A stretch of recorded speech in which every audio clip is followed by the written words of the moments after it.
We're going to call this meeting to order. We're going to call this meeting to order. Nice to see all your beautiful faces. And today we're going to work on building our beloved community here in olauloa. We have a very full agenda, so we're going to keep people as politely as we can to your 5-minute limits for presentations and 2 for comments from the public. We also ask that people be conscious of the total amount of participation in the meeting and the total questions. There are some questions that can be asked on the side. You're welcome to send them to my email, michaeljohnep@gmail.com, and I'll make sure they get answered. So please prioritize your questions because we do have a very aggressive agenda today. Let's see. Let's get going here. Shall we start with the Honolulu Fire Department and their report for the month? Do we have a fire department representative? Okay, there being none, let's go to the Hawaii Police Department.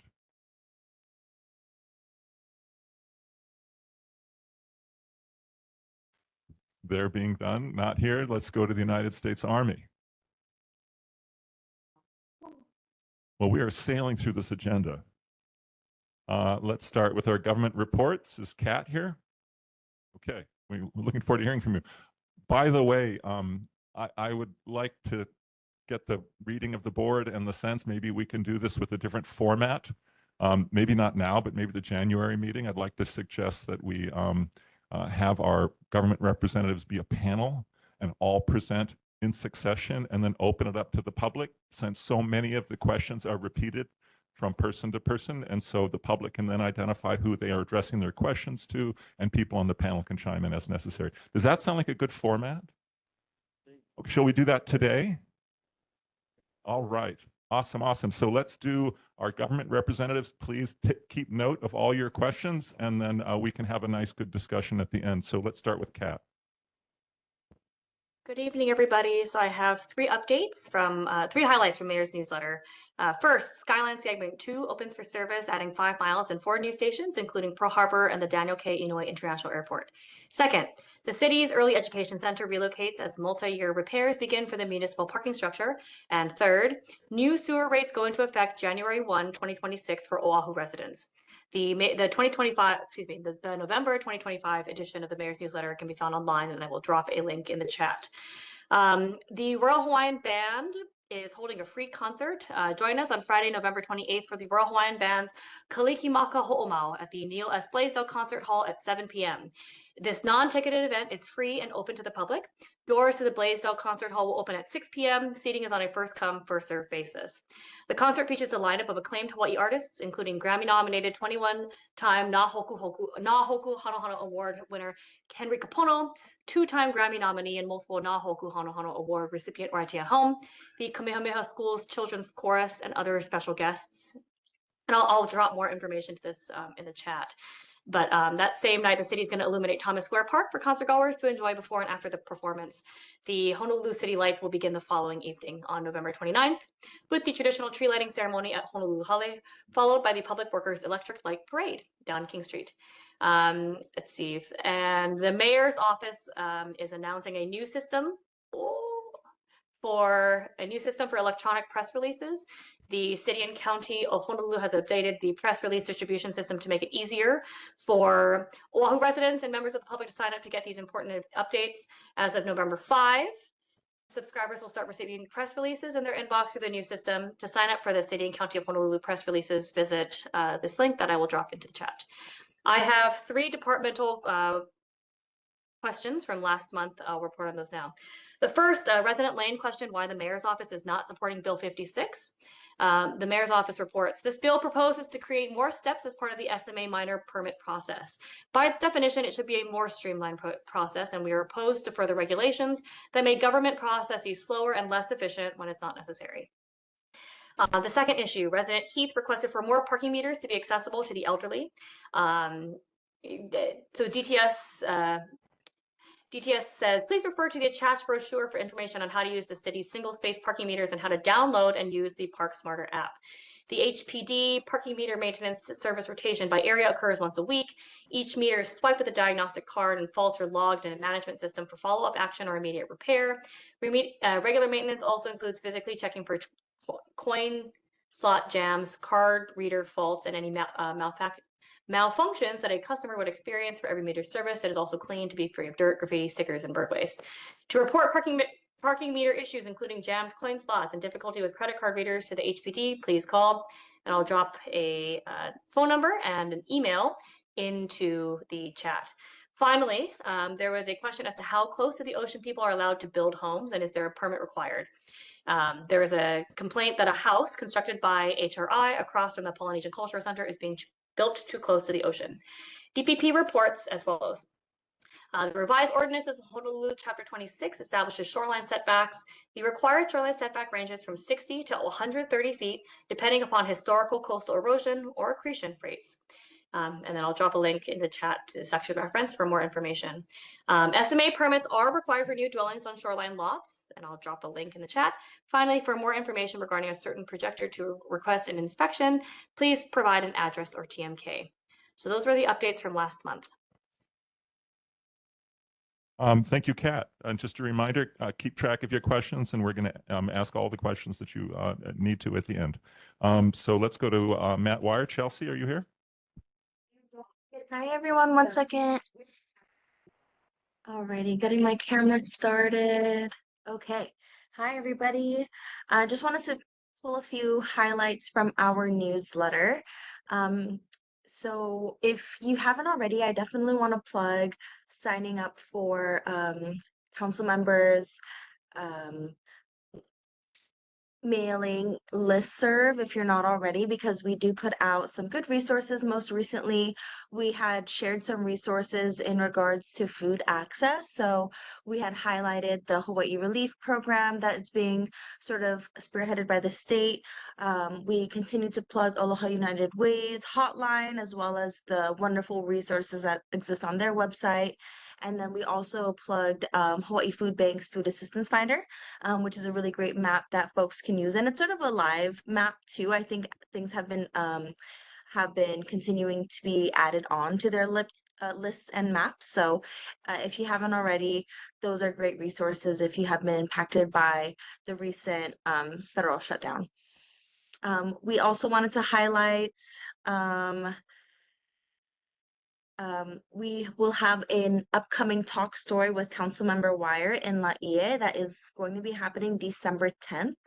It is going to be held at the Courtyard by the Marriott in Laie, and it's going to be from December 10th, 10 a.m. to 12 p.m. This is one of those very casual things that we have council member come into a community space. We recently had gone to Wailua, and before that we had gone to Kahaluu, Waikele, Wahiwa, and we started this sort of talk story series in Hau'ula. And so we're kind of making our way back to the windward side, and we'll be at Laie, we'll be at Laie and December 10th. And one of the things I will add is it's really great. We've gotten really great feedback from this. We've had some large groups, we've had some smaller groups, but at these talk story events, we have all of our staff go. So I will be there. We have our policy experts, our chief of staff, and then our senior advisor, who I call our policy experts, Latanya and Ryan, who will be there. We will most likely have Kelly Anaya there, who has been with the team for a very long time. And one of the things that folks get to do is talk story with Matt and sort of bounce off ideas, share concerns. But if there are sort of manini concerns or things that can be sort of shared with myself as a community liaison or Kelly, where we can input your concern or issue or situation, and then that way we can send that and forward it to the department, or we can try to find other means of a resolution. That's sort of why we bring the entire team. And so just wanted to plug that is going to be coming up. So December 10th, Laie, Courtyard by the Marriott, 10 a.m. to noon. And that's it. Highlight wise for the newsletter, I did want to just share, I know that there was some concerns, I think, with the car dealership that is at the Crouching Lion. I just need a little bit more time. I did submit a request for investigation on that, and I did do some digging with its TMK, and I'm not seeing the business name listed under the TMK when I look for permits on that specific parcel. And so I did submit a request for investigation on that. So that concludes my report out, and I'm happy to bring back any questions to the team. Thank you. Also, just a reminder, our government representatives, since we're doing this new format, if you can all remain online until we get to the public questions. Thank you very much. Do we have any representatives from Congressman Takuta's office? There not being any at this moment, let's move to Erica, our representative from our governor.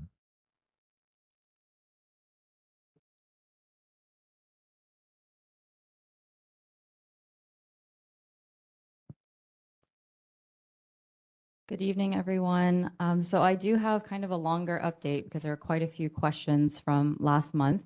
But I did want to first point out that we have members from Corazon today here and Department of Human Services that are going to present that separately. And then I also believe Mel from Department of Transportation is online. So she can go after me maybe to answer those specific questions. They wanted to be here to address you themselves. So I'll go straight to, looks like Dr. Anthony's not here, but there were those questions about DLNR and the terminal leases in Kahana Valley. So from DLNR, the response that I received regarding that situation is that DLNR is in preliminary discussions with the Office of Hawaiian Affairs regarding the transfer of Kahana Valley lands to OHA. And OHA is currently doing their due diligence on that project. And I am working personally with Dr. Anthony and his family about his formal invitation to the governor. The next question was about the GIA deadline. So there was this kind of extra fund that was put out of $50 million to help fund, especially things around the federal shutdown and cuts to certain departments at the federal level. Unfortunately, that was Act 310, and that deadline has passed. But I do like this kind of panel suggestion, and perhaps one of the state representatives could provide more information, maybe a brief training at a future meeting, because there will be the usual grants and aid process during session, and maybe local nonprofits need more information in order to take advantage of that funding. I did have a number of questions about tourism that I worked with HTA on, so Hawaii Tourism Authority. There was a question about why is new film or TV funding going through HTA? I believe that question was in reference to HTA's new Film Production Tourism Standing Committee, which will guide initiatives that promote Hawaii through film, television, and integrated marketing strategies to support economic development and authentic representation of the state. However, DBED's Creative Industries Division has statutory duty to manage the fiscal aspects of the film industry and local creative content industry development via the Hawaii Motion Picture, Digital Media, and Film Production Tax Credit and the Creative Industries Development Special Fund. So that is the impetus for that. The next question, why are taxpayers paying to subsidize the tourism industry, is a new state economist looking into this. So the answer that I received is more statistics about tourism in the state. So in 2024, for example, visitors spent more than $20 billion in Hawaii, roughly $2.4 billion estimated in tax revenue. In just the first 9 months of 2025, visitors have already spent $16 billion, generating an estimated $2.6 billion in state tax revenue. So obviously these dollars help pay for many of our public services. So that was kind of generally their response. I can drop their entire response in the chat. There's also a question about the music industry. And so Creative Lab Hawaii, also in DBED's Creative Industries Division, does promote mentoring to songwriters to accelerate new business and monetize opportunities for creative entrepreneurs. There's an immersive program that focuses on singer-songwriters looking to advance opportunities in licensing, for example. So if there are more questions about that, I can drop that information in the chat. But to date, licensing deals for Hawaii-based songwriters have resulted in more than $600,000 in placements in major TV series, national and international ad campaigns, and feature films globally. The next iteration will launch in 2026. I believe those were all of the questions I received. Sorry for going over a little bit. No, Erica, thanks for doing all that homework. We always appreciate you bringing that back so diligently. So Yeah, so I don't know if Mel wants to speak to the DOT questions. Mel? You're online, Mel. Yes. Hello. Hi, Mel. Hi. I'm Chairman of What the. were the DOT questions? Mel should have them, Okay, but great. Okay, so I have a couple update for DOT also. For Kaipapa Bridge, most of the construction completed. The remaining works are permanent pavement marking installation, permanent fencing installation, and landscape restorations. For the Alpha revetment, the construction has been completed. I know there's question about Haula, the cooler bed. So we just received this year's funding. So the crew will purchase more boulders and put into a Haula area and remove the cooler beds.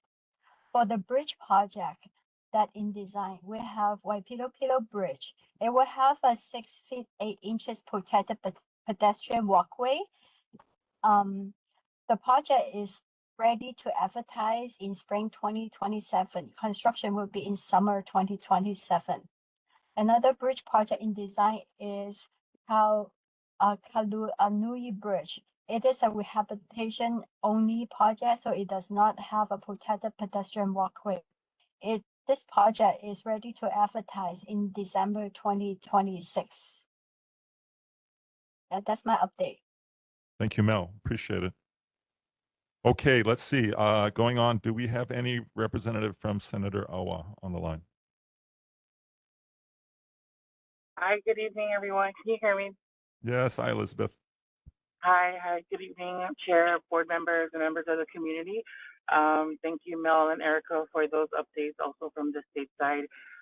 Just to add on to Erica's update, we too had met with Dr. Jim Anthony after the last meeting. We were able to get all the information that we needed to work together with DLNR and the state as well as OHA, together with our legislative attorney to see what our options are. So we're still currently working on that, and we'll be in touch with Dr. Anthony and his family, as well as moving on to the other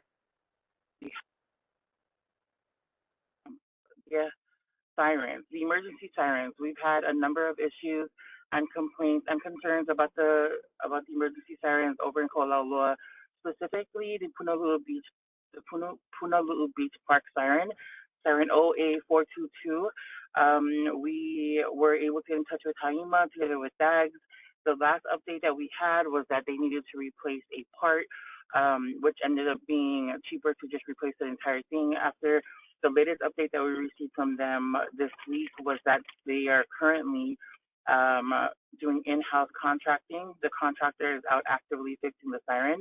It was on red list for the month of November, meaning that red list meaning that the emergency siren uses solar panels as well as batteries. But unfortunately, they don't have a specific date on when it will be done. We asked them to update us ASAP. Other emergency sirens that we have updates on is the siren 420 at Sacred Falls. The last siren test that they had at Sacred Falls, there were issues. So the siren that they have siren techs currently need to go out and identify what those issues were. And then the last one is the siren at PCC, siren OA426A. The update and status with that siren is that construction is currently happening and that siren is being replaced by DAGs. That's all the updates that we have as for now for these sirens. If there's anything else that we get, then I'll be able to email the board as well as the chair and whoever is needing an update. Another update that we had from the olauloa Resiliency Hub, we were working with Dottie to try and see if we can get their GIA funding released. There was a bit of mix up with the release of the funding from what department or agency was going to release them. We got to the bottom of it, and we're currently now just trying to work together with them, or they're working together with each other to try and get that funding release to olauloa Resiliency Hub. We do know that the community needs it, that the Resiliency Hub needs it, so we're trying to do our best to get that as quickly as possible. But that's the update. That's all the update we have for tonight. And if there's any questions or concerns, I'll happily take that back with me to Senator Awal. Thank you, Elizabeth. Thanks for doing all that homework. And then last, we have a representative from Sean Quinlan's office.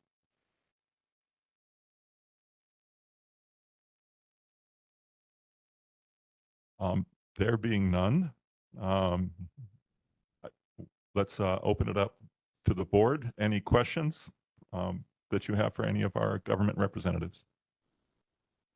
Dottie. Hi. I just wanted to be sure I heard something correctly related to the new bridges going in. And I think they listed Kalua Nui Bridge, Waipio Bridge, and they said that there would be no pedestrian walkways. And I'm also assuming, since they're telling us to us at the neighborhood board level, there's not going to be a community meeting, because typically before a piece of infrastructure like that, a bridge goes in, they come and talk to the community. And I must say that this community, all these communities have people walking, and they have to get across bridges. We have school children walking, and they have to get across bridges. And that's why the current bridge that was just pretty much completed has walkways, and they're protected walkways. They wanted to put the pedestrian lane right next to the traffic lane. I said, we need pedestrian walkways that are protected, because we know there are cars whizzing by there 30, 40, 50 miles an hour. They're, over the speed limit, and it's not safe. So I just want to double check. Did they say they're not going to put pedestrian walkways? That's my question. And did you direct this at a particular panel member? Oh, I believe that was Erica. Erica. So this is Erica. This is for you. Okay, thank you. And then we have Auntie Kella. Does anybody, Erica, do you have a response to that, or? Sorry. Thanks for that, Dottie. So I would direct that to Department of Transportation, who's on right now. And I don't know if Mel can speak to that immediately, but if not, we'll work on it. Yes. Mel, Yes. are you still here? Yes, I'm here. Sorry. So for Waipio Bridge, this bridge is in design and it has a protected pedestrian walkway. It will have a 6 feet 8 inches wide protected pedestrian walkway. For the other bridge, Kalua Nui Bridge, I think we are just doing some painting, so minor work on that bridge. So currently there's no pedestrian walkway planned, but I can verify with our design and to see if there's gonna be any updates for the design. Thank you. Okay, Auntie Kella, and if you could direct. Just a really big concern is with that Kawainui Bridge is that, not only do our young people, some of them walk to school, to Kahuku, and and then our kupunas walks in the morning too. So a big concern is that how long will it take? Hopefully it's not going to take as long as the bridge that in Haula. So that, I think, one of our the biggest concerns is that. Thank you. Thank you, Auntie. And Ben, go ahead. Oh, Ben, if this is the same topic, but if you can Yeah. let which panel Sure. member you want to. and I just wanted to bring up on that same bridge, Kalua Nui, that it says over here, it does not have a protected pedestrian walkway. Question, Laia community, were they involved in that process? Yeah, so I think our DOT needs to work with the communities to make sure that they're in on it as well, whatever communities they're in. And we need to somehow make that standard around the island, that whatever communities they're in, they need to talk to the communities to find out what's going on day to day, because DOT isn't over there day to day. The people are there day to day, and they need to know what's going. That bridge is really, I mean, that bridge is busy. Because everybody's walking to Food Land, walking all over the darn place. Yeah, so anyway, thank you. Okay, thank you. And do we have any other questions for our government representatives from the board? I just want to say, we really, really need those sirens. They've been out for years, years. And just think about it. People will die if they don't hear those sirens and know to take, go Malka, the tsunami sirens, they're so important. And so let's do whatever we have to do to get those sirens going.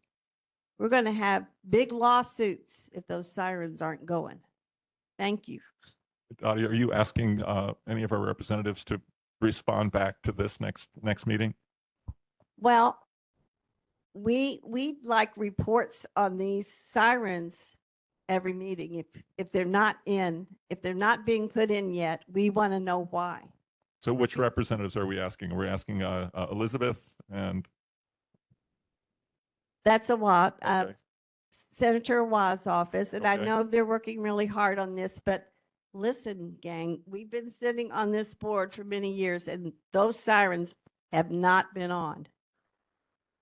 Okay, all right. Do we have Thank you, any other Dottie. questions?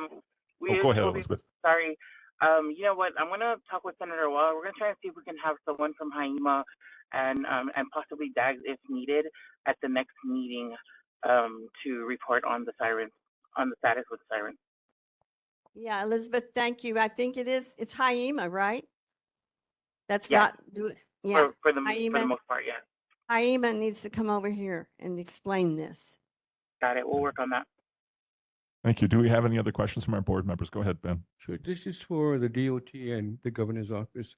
At the end of this Kaipapao Bridge, when it's completely finished, there should be a public survey to see what the community thinks of the whole process.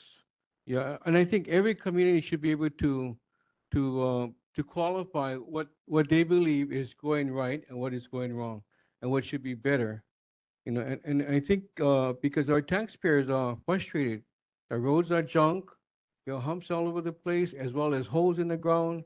And so, they're really feeling that no one listens. And I think if we had something with a feedback where the community can say, this is what happened. And these are everyday people who are going down that street every single day, and they're going to tell you what they feel. Thank you. They need to do that, state.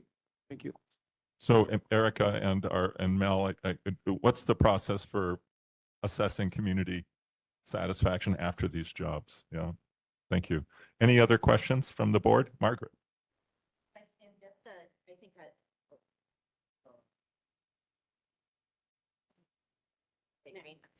Not a question, just a clarification for Chelsea.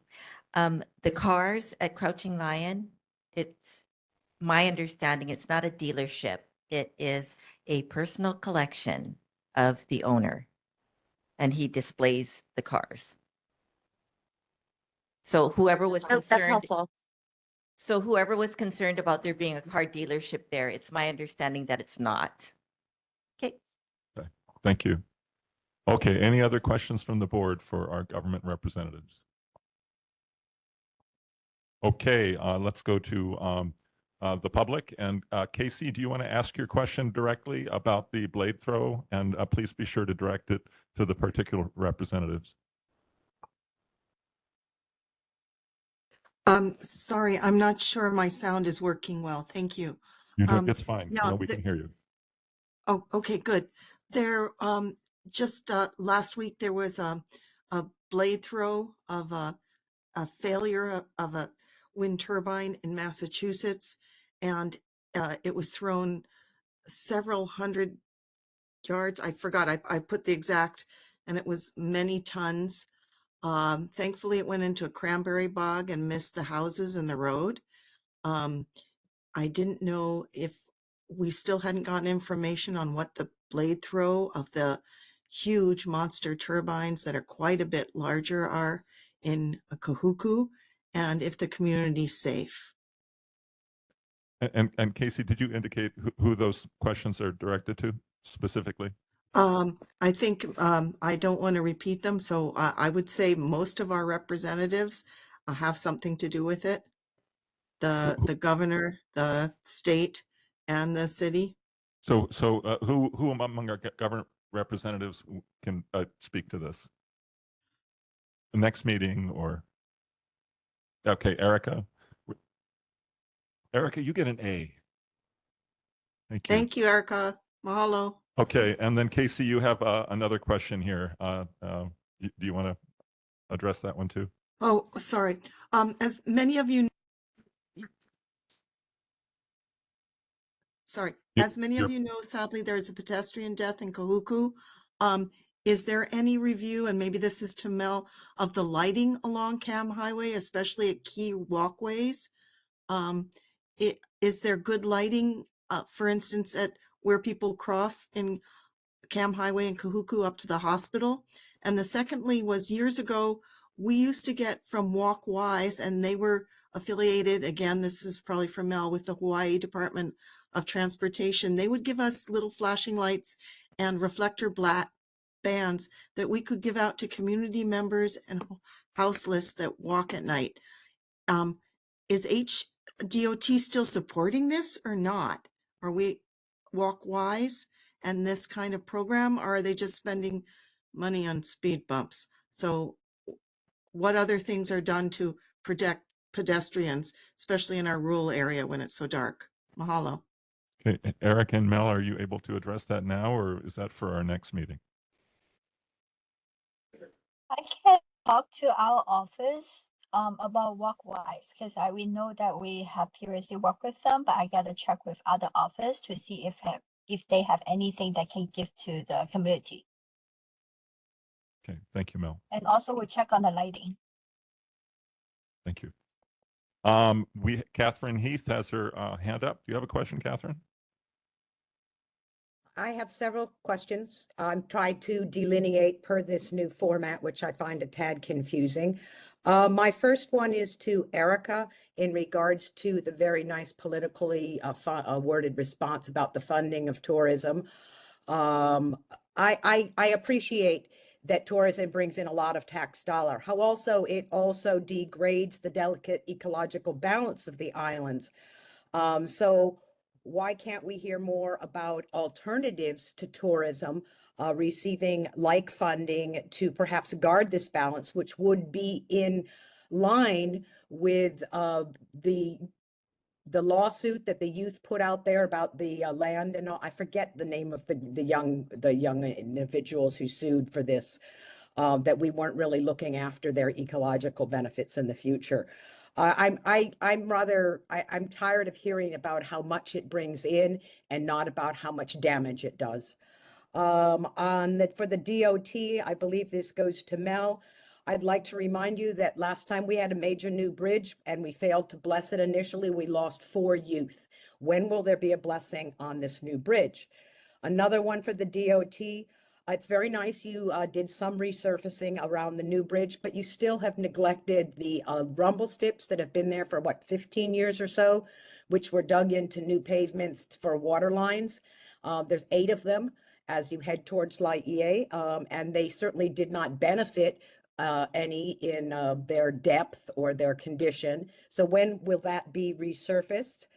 I would also, as much as I hate speed bumps, like to know when would a speed bump or some mitigation be put in for the area of Kamehameha Highway from the 7-Eleven down towards Kakuna.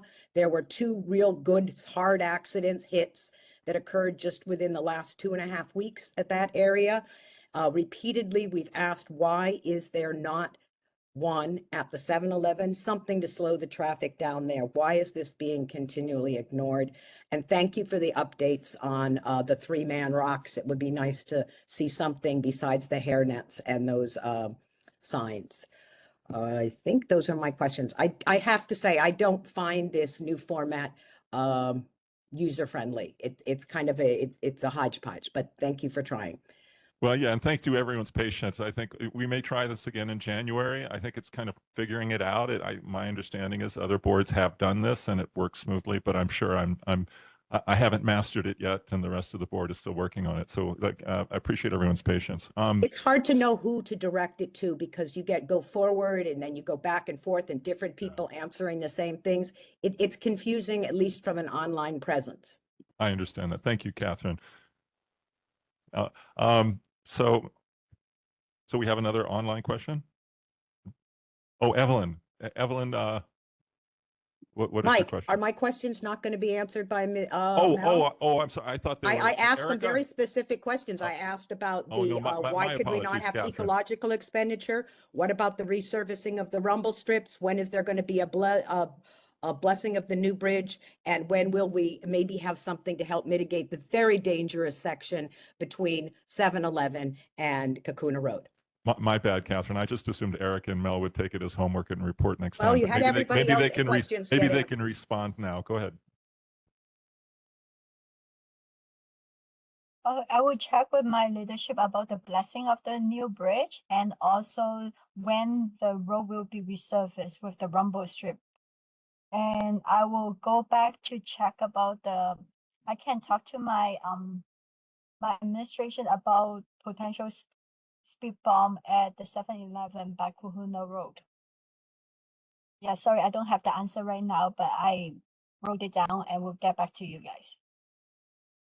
Thanks, Mel. And I'll take the question back about environmental impacts. And I'm not sure who that would go to because obviously HTA is, their job is around tourism. So I'll bring that back to the governor's office. Okay. Thanks to both of you. Evelyn, you have your hand up?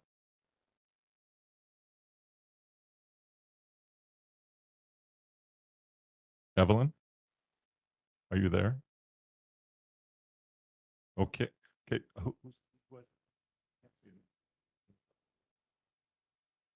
We have someone who is Jacob. Yep. Do you have a question? Yes, I have two, or actually three, but one's for Chelsea and the other one's for Sean, whoever's for Sean. The first one's for Chelsea is for Matt. With that gondola project, is there a way for his council members to come up with a rural policy to make sure no other landowners that own farmland or conservation land to do the same thing like what's happening in Wailua about that gondola project, to stop other owners from doing the same thing for profit? That's for Chelsea. Chelsea, do you want to respond to that? Let's take questions one at a time. Maybe that's what we need to do here. So instead of doing multiple questions. So Chelsea, do you have a response? Yeah, so I would bring that back to the policy team to see if there's any specific policy. I know, council member, my boss has been really adamantly against this gondola project. And so, one of the immediate things that he is doing is presenting a petition or, a document directly to DPP, in order for them to, not move forward with this process. And so I think that's something that's definitely been floated by the team already, but I'll go ahead and give you an official response when we come back. And Jacob, if you haven't already, I'm gonna put my email into the chat. You are free to, and anyone else on the meeting, obviously, if if you have questions about specific policy, especially like as full council comes up, you're more than welcome to reach out to our office anytime. So that way I can get you answers sooner than these monthly meetings. Thank you, Chelsea. Jacob, you had another question. The other one is for whoever's representing for Sean, since I talked to him before about the HDLT, as since they also use. Jacob, Tax- Sean doesn't have a representative here today. Oh, okay. But in the agenda, you can actually email him directly. There's his email there. Okay. Okay. And what was your third question, Jacob? The third question is it's more of a opinion. Just letting you guys know that we don't have a hospital on the North Shore. So I understand for road safety, but don't forget whoever calls 911 and they need to go to a hospital, they have to travel so many miles, and every hump they add, that's time delayed for that person to be saved. I understand there's safety, but right now we have over 20 something humps that every driver experience. Thank you, Jacob. Thank you. Evelyn, we have two Evelyns today. You're muted, Evelyn. Pressing the space hear me bar now? says Ansem. There you you able- go. We can hear you. Okay, thank you. Evelyn Lane from Kahuku. I wanted to ask Chelsea if you would follow up with DPP for the Kahuku Community Association meeting next week and with the HICO regarding the tour that we had in Kahuku back in September. And I wanted to let everybody know that we're trying to ask for crosswalks at the intersection where the hospital and the bus stop is, so that we can have people. There's not a crosswalk there that goes from the bus stop on the ocean side directly across the street to the hospital. And there's a lot of employees and people from the Kahuku Senior Housing that try to cross over there, and there is not one crosswalk that will get you over to the hospital, either on the highway or on the side street. So that is a real issue, and we are hoping to take care of it when we have the bike path put in. And the last thing I wanted to say was that's it. Yeah. Evelyn, I will go ahead and follow up about the sidewalk, or not the sidewalk, excuse me, the crosswalk request on your end. In regards to the follow-up with DPP and HICO, could I ask you to email me the details of that, because I wasn't there for that specific tour. I think that was Kelly who was there, but if you email it to me, I'll get it to our team and then we'll do the follow-up. Could you ask the information from Kelly, because she has it all. Okay, so you just want, so the general question is just asking Kelly to follow up with DPP. Right, so we can talk about it at the Kahuku Community Association meeting. So we can, see where we're at, Okay, get some answers back on that, just to Okay. see how are going. And the thing with the bike path, with the crosswalk, I think that we had a conversation with Director Ed Snippen, when he came out to do the bicycle presentation. He mentioned that if we needed extra things like that, we should put in for it. So we're trying to get that accomplished, and we would love for you to help work with us on that. Thank you. Thank you, Evelyn. Do we have any other questions from the public, online or in person? Luca. More for Chelsea, but it's kind of a little bit embarrassing, but the dealership or the car deal down by Crouching Lion is actually I believe owned by the head of my school, so I can try and get you in contact with him. I don't know why he has anything to do with cars or a restaurant either. It's a little weird. But I can try and get you in contact with him. Awesome. you, Thank you, Luca. Luca. Good to hear from you. Yeah. And then Casey, you have another question here.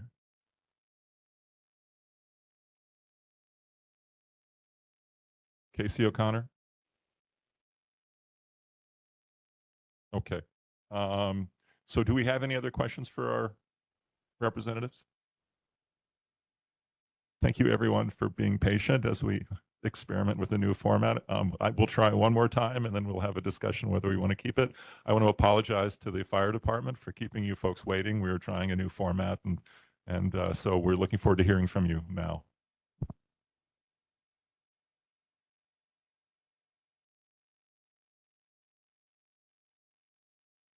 Information previously requested for incident details can be requested.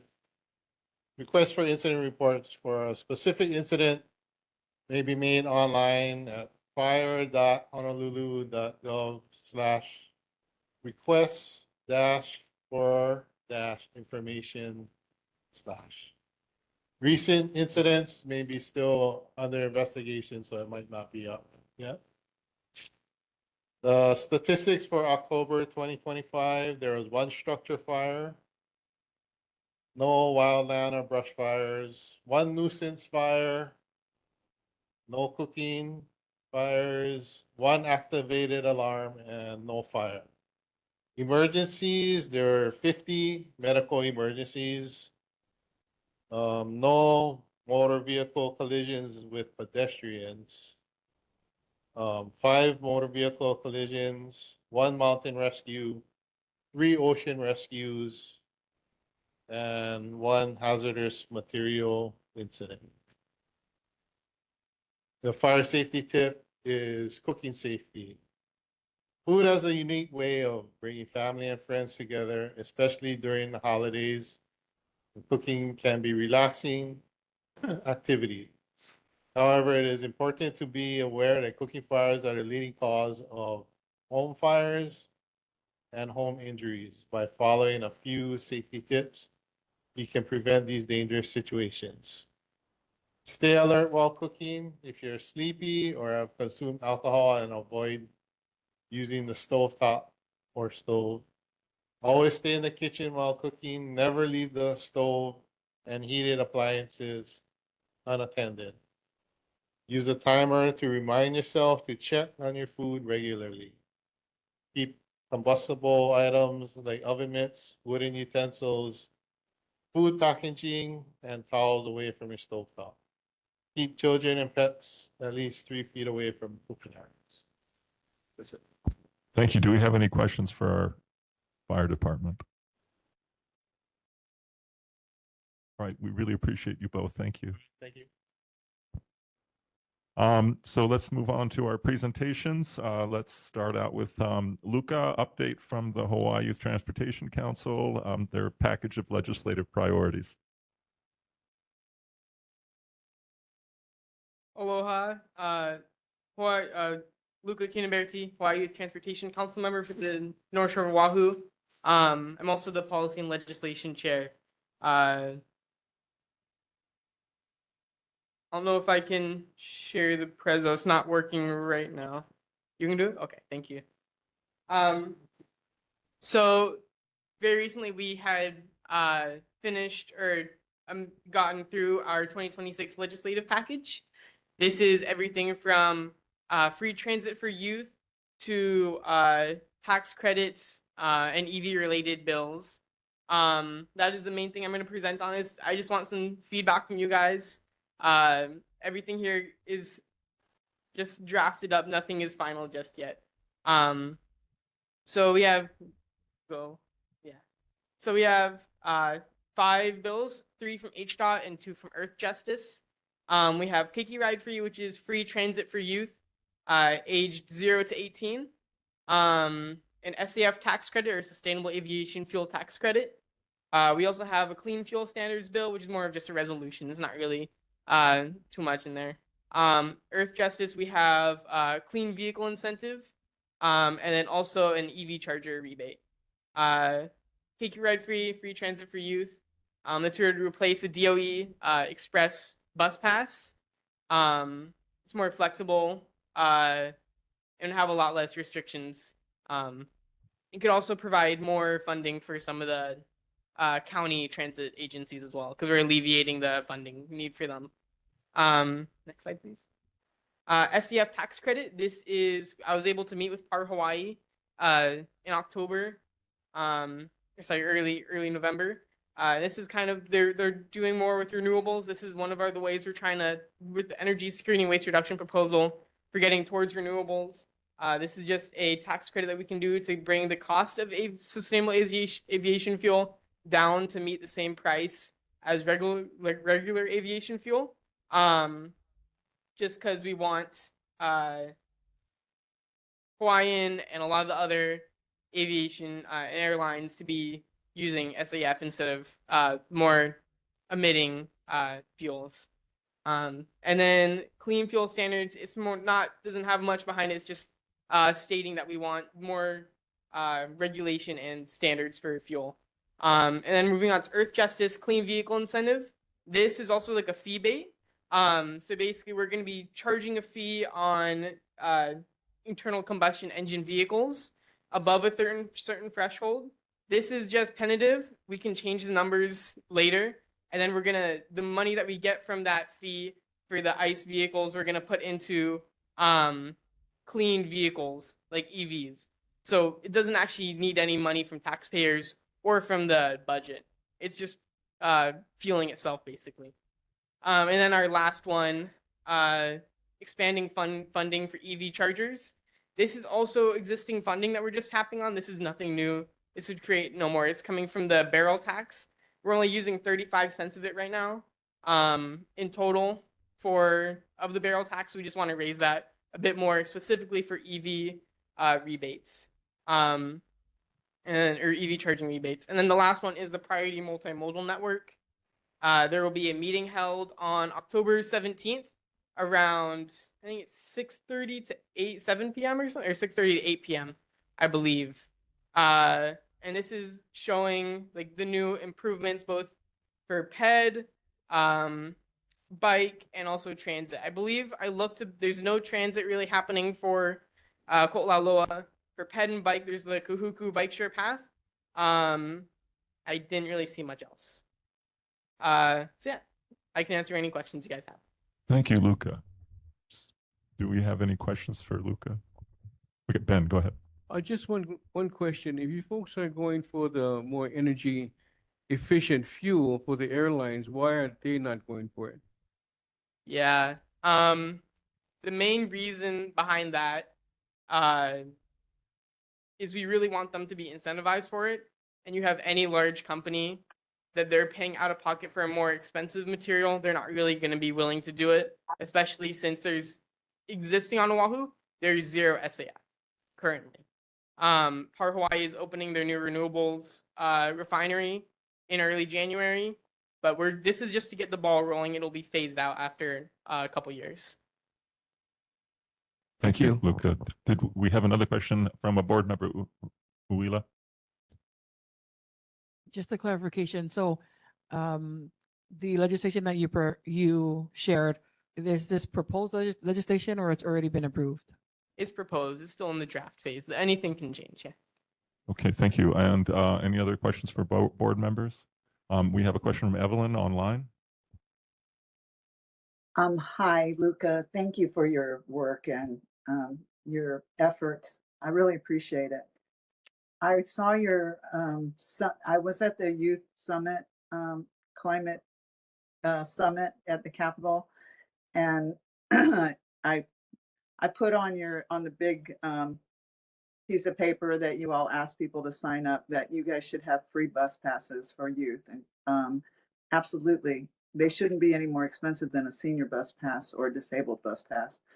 And the other thing that I asked you all to look at was that as we ask people to get out of their cars and to drive on, ride in public transportation, we need the state, the city, and the county not to forget that our residents will not have ways to get to safety in the event of an emergency. And right now we have that for seniors who are not able to find transportation to even get away from the tsunami. So I hope that we can make that a big part of your project in the future. Thank you. Thank you very much. And this is Take You Ride Free is a bill I'm very passionate on. You see all the traffic around Kahuku, all like the 1 or 2 riders going to school in the morning. It'd be so nice having them all on the bus, but it's really it's a cost thing sometimes. So being able to have that free transit will be amazing. And I'll look more into your second point that you made. Thank you. Thank you. Yeah. Any other questions for Luca? Yeah. Yeah, thanks for your service. And I'm just wondering, as board members, is there anything that we could do to, or any initiatives that we could push to have more bike and pedestrian walkways here? Is there anything that how we could do that in the olauloa area? Yeah. So the priority multimodal network, it's mostly set in stone now. I think it's still draft, so I can share the website in the chat. You guys can submit recommendations for it. It's basically just like the projects that are most important right now and need to be completed in the next 5 years, or from 2030 to 2045, I believe. So you can give it to me or the other HDOT people that might be here. I'm totally fine to pass it on, forward it to them. I think it'd be like the amount of infrastructure that's around here. It's horrible. There needs to be a lot more. I totally agree. Yeah. Thank you. Mr. Chair. One more question for Yeah, Ben. one more question.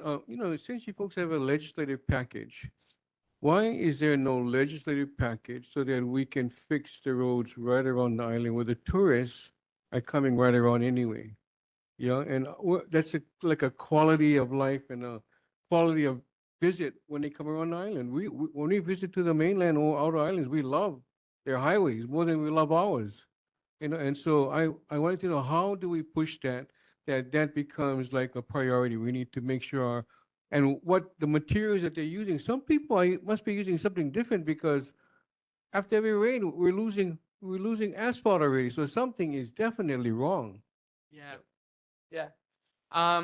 Yeah, I can definitely talk to our advisors at HDOT and I can ask them more about what we can do for having more sustainable, longer lasting roads on the North Shore. That's very important, especially since, we just paved over a lot of them and they're already not looking that nice, right? So yeah, I can get back to you on that. We're having a meeting, policy and legislation meeting on Sunday, so I can tell them about that. Yeah. And Luca, we anticipate you'll be giving updates at some points in the future, so we look forward to you bringing some of those responses.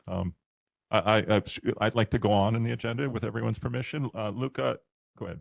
One last thing, the youth council application is open, so if you guys know any youth aged 11 to 24, please tell them to join. This might be my last session doing this because going off to college, I don't know if I'll be able to do a lot of it. It's been a lot of fun. I think our term just got extended a little bit, but if you know any youth that are interested in transportation and in the environment, please tell them to join. I can also send a link in the chat for that. But thank you so much. Luca, I won't be here in 30 years, but I expect you to come back as director of the Department of Transportation. So thank you. Thank you very much. Let's go on to the next agenda item. We have Evelyn is going to talk a little bit about the Kahuku Emergency Leadership Team and looking for a rite of passage. Thank you, Evelyn. Good evening, Chair and board members. I really appreciate you giving me a few minutes. Those of you who have been coming to board regularly know that we have an issue in Kahuku with fire, and we've had a lot of them over here. And so we are trying to get some help, and we have been, the city and the state and our representatives and the emergency management manager, Dr. Randy Collins, came out and visited our community. And we're planning on doing some cleanup in the spring out here to mitigate flood and fire hazards. And so we want to inform our community about this so they can get involved. But we also want to be able to have outreach to our unhoused residents that live around the golf course. And we want to be able to let them know about what's going on so that they don't feel that all the activity that's going to be happening with our infrastructure projects and so forth are us trying to unseat them. And furthermore, we want to find ways to support these residents because most of them are residents of this district for their whole life. And so we're asking for an endorsement from the board so that we can have right to entry so that we can beautify part of the area and to serve the houseless in our community. Thank you, Evelyn. Do we have any questions from the board members? Any questions from the public? Oh, go ahead. I was just wondering, what are the plans, I guess, for, sorry, I'm looking here. What are the plans for, I guess, the beautifying? Because I think we had talked about this before, that it was on, maybe it's on church land or Latter-day No. Saint church land. Is that true? That's not the same. Oh, different. Okay. Okay. The church land is land that we hope that the church will take care of, but that doesn't belong to the city and county. Okay. So we're working with the city and county on the things that they're on their property, and there's an area that is directly behind the Kahuku Seniors property that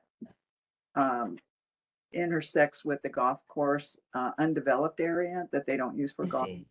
And then it borders on the James Campbell Wildlife Sanctuary. And and then there's a dirt road that between main camp and our community. And we would just like to take this little strip of grass and, like weed whack it, water it, plant some things there so that it will not be used for a parking area because people like to park right there and then they spend the whole night up and the residents can't sleep and there's a lot of it causes tension. So we would like to make it into something where we're all beautifying it and we want the community to come out and work together. So that's our goal, is to have a big cleanup in the spring and have it the whole community involved and anybody who wants to participate in supporting the city who will be bringing out help for us, help them too. Awesome. That sounds great. Is there, can you keep us updated on those dates, I guess, those cleanup dates?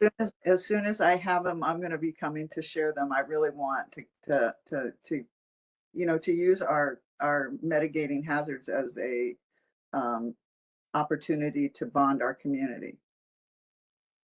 Evelyn, if there were a particular motion you'd ask us to propose, or is it, what would that be? Just that you support our right to access and the beautifying of this small strip of grass that the city owns. Mr. Chair, I make a motion that we accept Evelyn's request. Okay. Of beautifying the area. Do we have a second? Anticalis second. All in favor, say aye. Any opposed? Oh, Atalina? Where'd she go?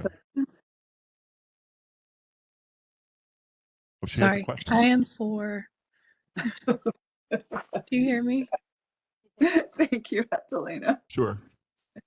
I'm sorry, Casey, I didn't see your hand up yet. Did you have a question?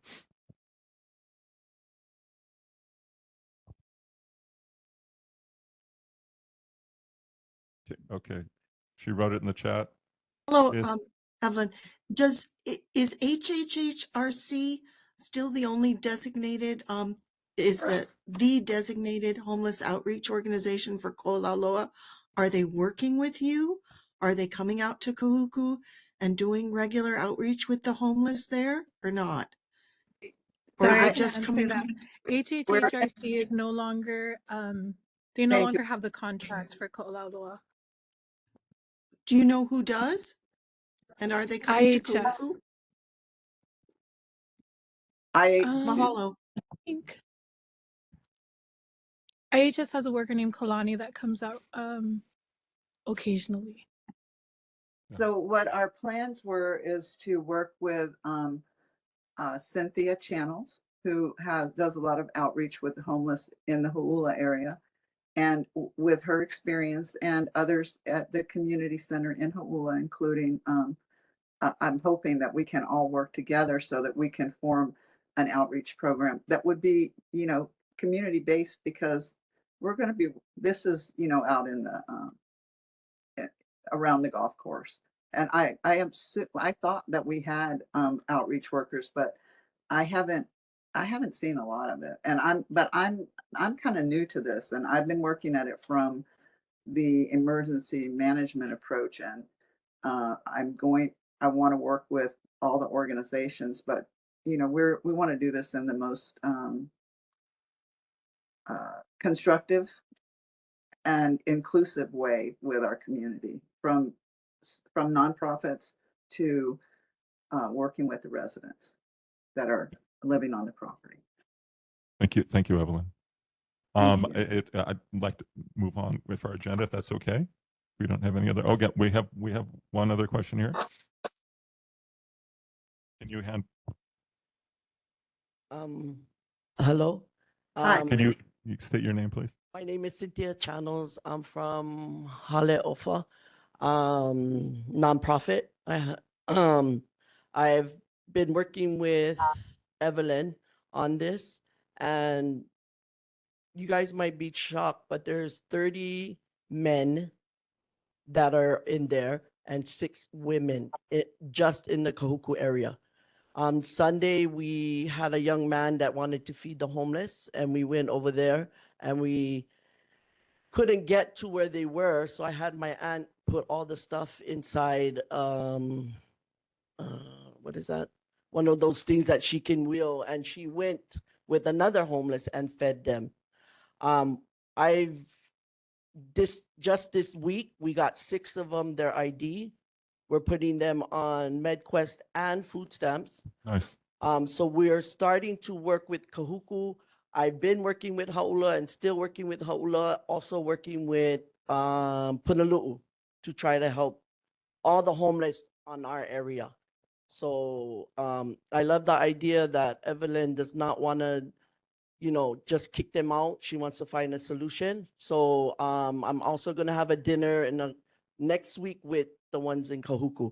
The only problem with Kahuku, we don't really have a spot that I can tell them to come, not like Hauula Beach Park where they all can come. So that's what we're doing for Kahuku. Thank you. Nice work. I really appreciate it. Thank you, everybody. Thanks, Evelyn. We've got, Atalina, did you have a comment on this for Evelyn? Well, I just wanted to bring up that Cynthia Channels is doing this all out of her own pocket. I see Erica's still on here.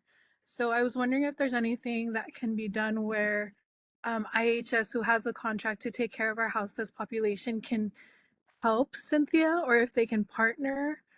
She's paying for these state IDs out of her own pocket, and I think they're about $40 per person for 8 years. I'm not sure how much it is. I think it's around there. But it would be great to just watch a partnership between IHS and Cynthia's nonprofit, Olauloa Bloom. Cynthia is from the community. She's a trusted representative. All the houseless know her. So outreach would be much more easier if IHS worked with Olauloa to service our homeless. Mahalo. Thank you, Atalina. I think, Harold, did you want to respond?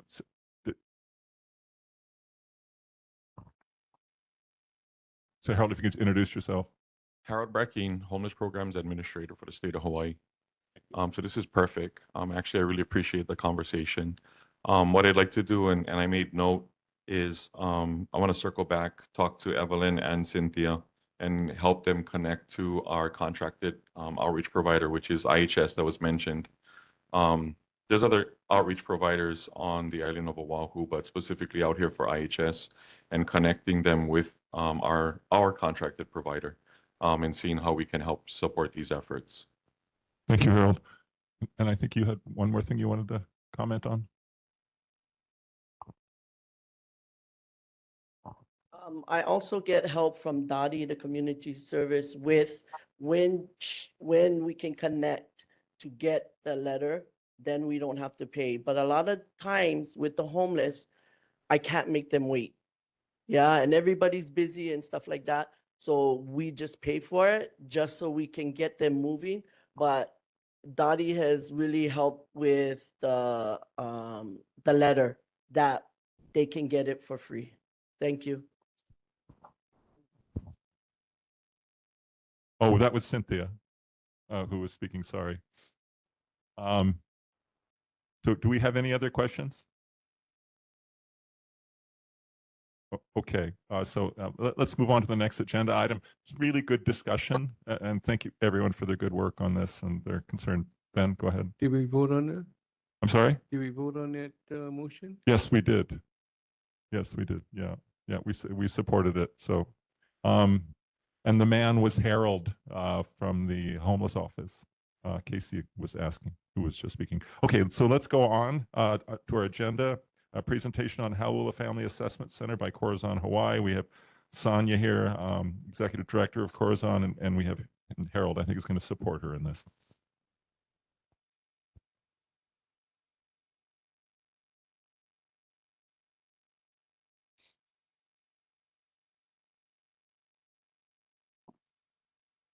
Hi, good evening. My name is Sonia Davalos, and I'm with Corazon Hawaii. And due to the questions from the last month's meeting, I asked Harold Burkeen, who's with the state DHS Homeless Program Office, and he's here to answer some of the questions from the last month's meeting, and then I'll go on after him. Welcome, Harold. Good evening, everyone. I'm Harold Brackeen, Homeless Programs Administrator with the Department of Human Services. And the division that my program office is under is Benefit Employment Support Services Division, or BESD. And then the title of my office is Homeless Programs Office. And so we do have a contract with Corazon Hawaii for the Hauula Family Assessment Center. And so I'd like to clarify that it is a city-owned property and that it's leased to the state Department of Human Services, and then the state Department of Human Services procured for these services. An RFP was publicly posted in July of 2024, and it was a competitive procurement. The contract start date was in October of 2024. The RFP is for 6 years. So each year we renew with supplemental contracts. And so the first year was used to rehab and renovate the property. And then the second year, which just recently started, we are, well, not we, but Corazon Hawaii is providing services in the community. And so the program operates similar to a homeless emergency shelter, but there is some differences. They do have their own rapid rehousing resources, meaning that they have the ability to help with rental assistance for the families who enter into the program, and then to support those families once entered into permanent housing for 12 months after. Because what we're finding is that it's one thing to teach and coach someone in a shelter or in a program setting, but it's so much better when you can support them in their permanent housing placement and then wrap those services, having the services and the connections in the community to help them, really solidify that placement and to be healthy and well. The contract includes resources for rental assistance, and that rental assistance also includes critical time intervention. So CTI is a model that we specifically wrote into our RFP service specs that requires Corazon Hawaii to subcontract with Housing Innovations. And they come from the East Coast with this model that they've designed and developed with the University of Harlem and other people out there in New York and Connecticut. And so they teach and coach and provide support to Corazon Hawaii in relationship to this model to be used to support people, families in their homes for up to 12 months. Just a point, we have 2 minutes for the two of you, yeah. Okay. The contract includes performance measures and outcomes. So we do track the average length of stay, exits to permanent housing, increased earned income, non-earned income, and non-cash benefits. All the data is collected in the HMIS. The geographic priority is ko olauloa, and then we've extended that to Kaneohe and Haleiwa. So we are focusing out here first. This is the priority out here. And so families will get housed and supported anywhere in Oahu. It all depends on what their budget is, what's available, what they can afford, what's reasonable and realistic to ensure the family's success. So all the contracts, we have budgets, there's a lot of forms, a lot of bureaucratic red tape. And so we support our providers, we get through this together. But nothing is done by the providers without having that contract and then the approval to make any changes if there's any moving forward. Okay, thank you. Thank you, Harold. So at the Family Assessment Center, we provide housing navigation, housing retention, and rapid rehousing, like Harold just mentioned. And we are partnered with the DOE, Kids Are 2, Hawaii Literacy, Keiki Okaina, Vesti, Housing Innovations, and Huyu Haula. We just housed 3 families. And I'm happy to say that they're at the locations that we offer, and they were okay with that. We also just met with Haula Elementary. While we were at the meeting, the vice principal and some of the staff mentioned that they found out about the program through seeing a difference of through the kids. There's some kids that they knew that they were at the Haula Family Assessment Center because they now are able to go in early enough to even have breakfast compared to how it was before, where they would miss a lot of days or will be going to school at 10:30 a.m. instead of like the starting time. When I heard this, it made me so happy to hear that, and I knew like who they were talking about without even mentioning names or anything like that. And thanks to that, working with the DOE, we're meeting now with the Kahuku Elementary on their next quarterly meeting. We're going to be there presenting just to get the word around and let everybody know that the Family Assessment Center is there. Thank you again for inviting me today. Thank you, Sonia. And thank you both of you for coming. Do we have any questions from the board for Sonia or Harold? Do you guys currently, how many families do you guys have right now?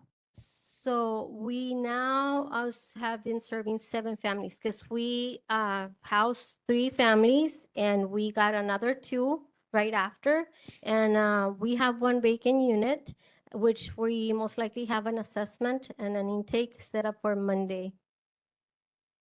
And are these families from our communities from ko olauloa? Yes.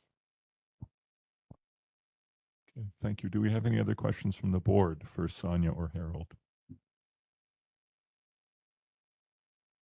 Do we have any questions from the community for Sonia or Harold? Cynthia. Hey, my name is Cynthia Chanos.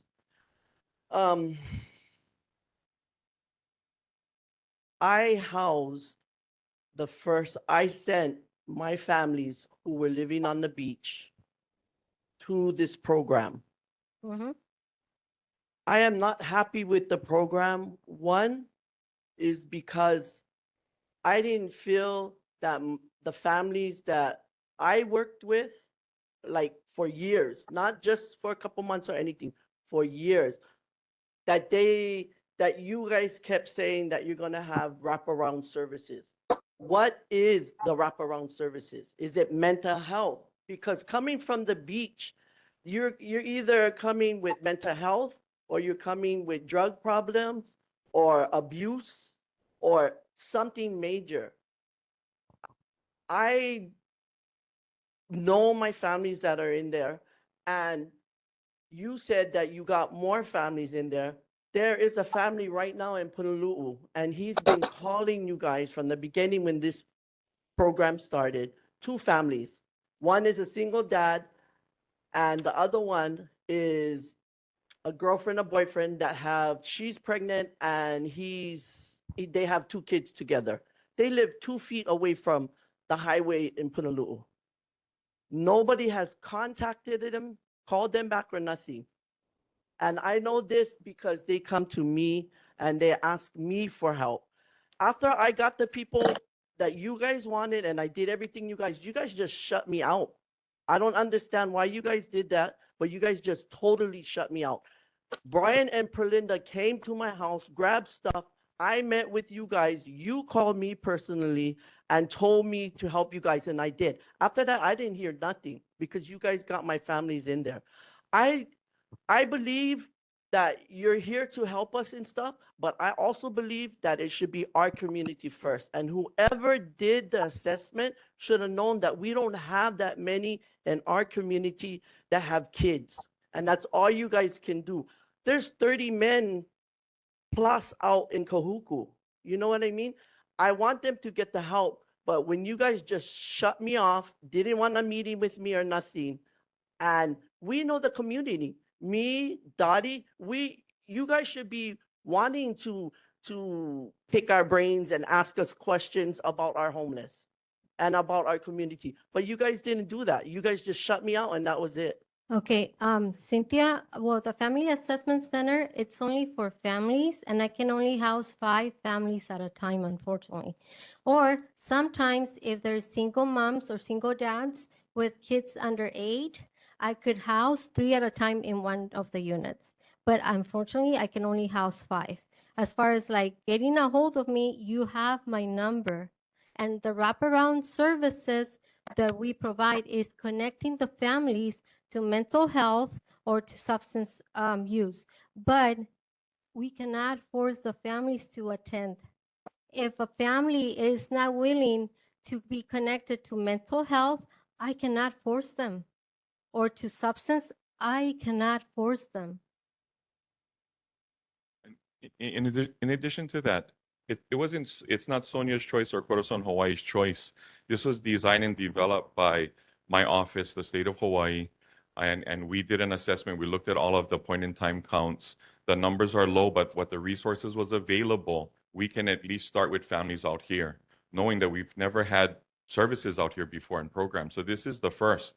This is also affording us the opportunity to bring benefits from my division. So the Benefit Employment Support Service Division is also in the works, and it does take a while for government and for new initiatives and things, but they will have the opportunity to have access right here at the community center to apply for benefits.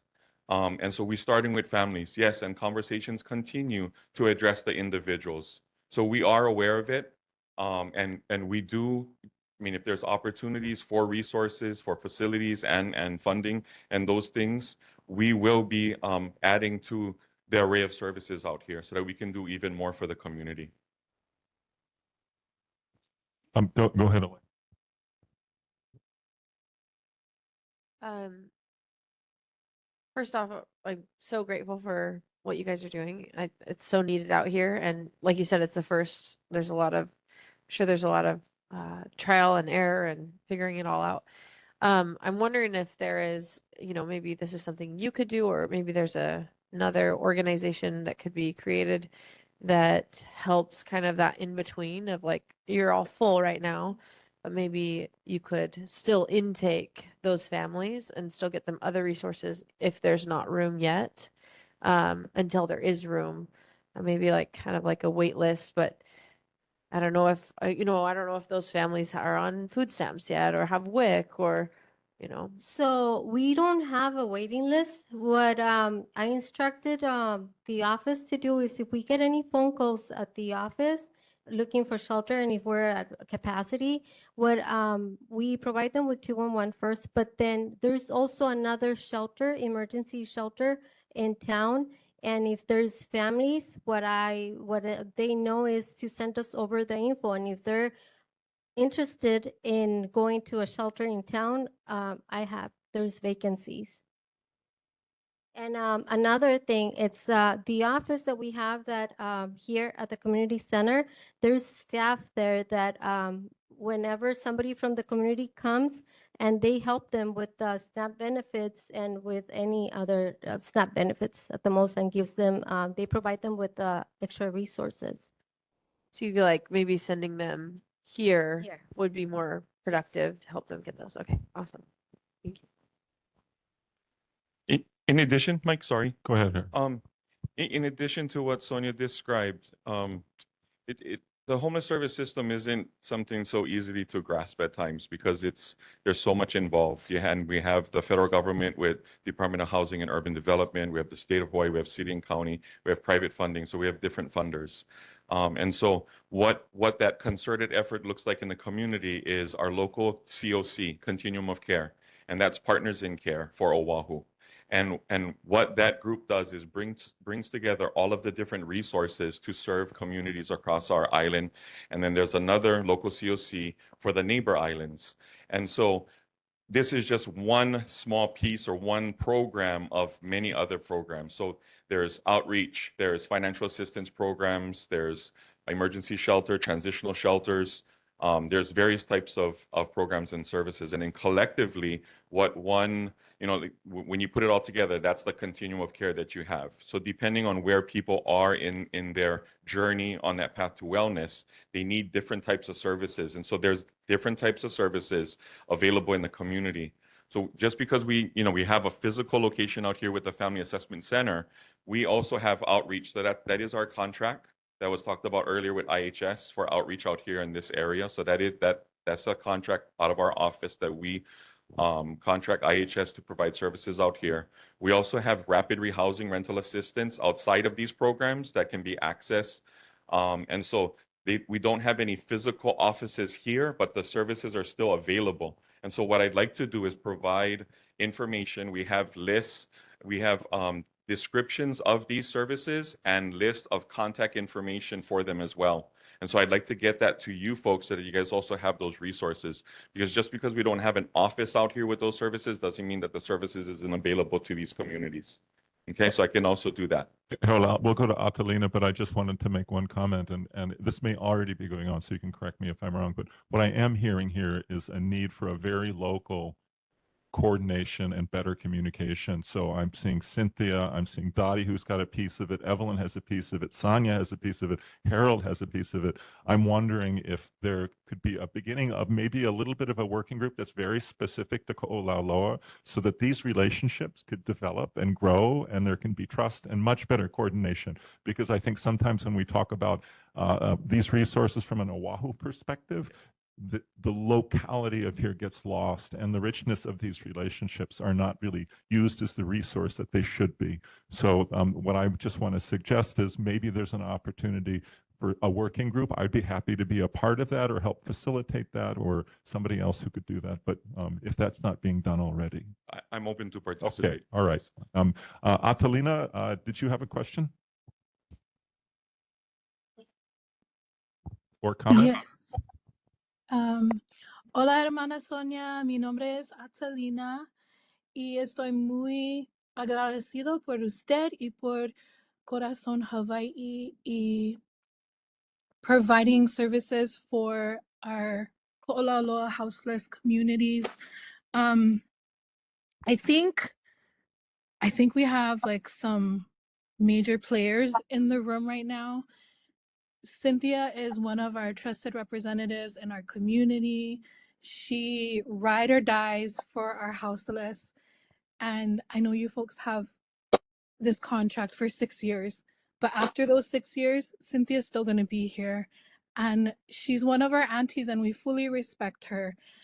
I just want to say, I agree with what Chairman has said. And I know that there's so much room and there's so much potential for us to work together to provide for our houseless communities. Mahalo to Harold for coming all the way down to Ha'ula to help with letting us know what the resources are for our houseless.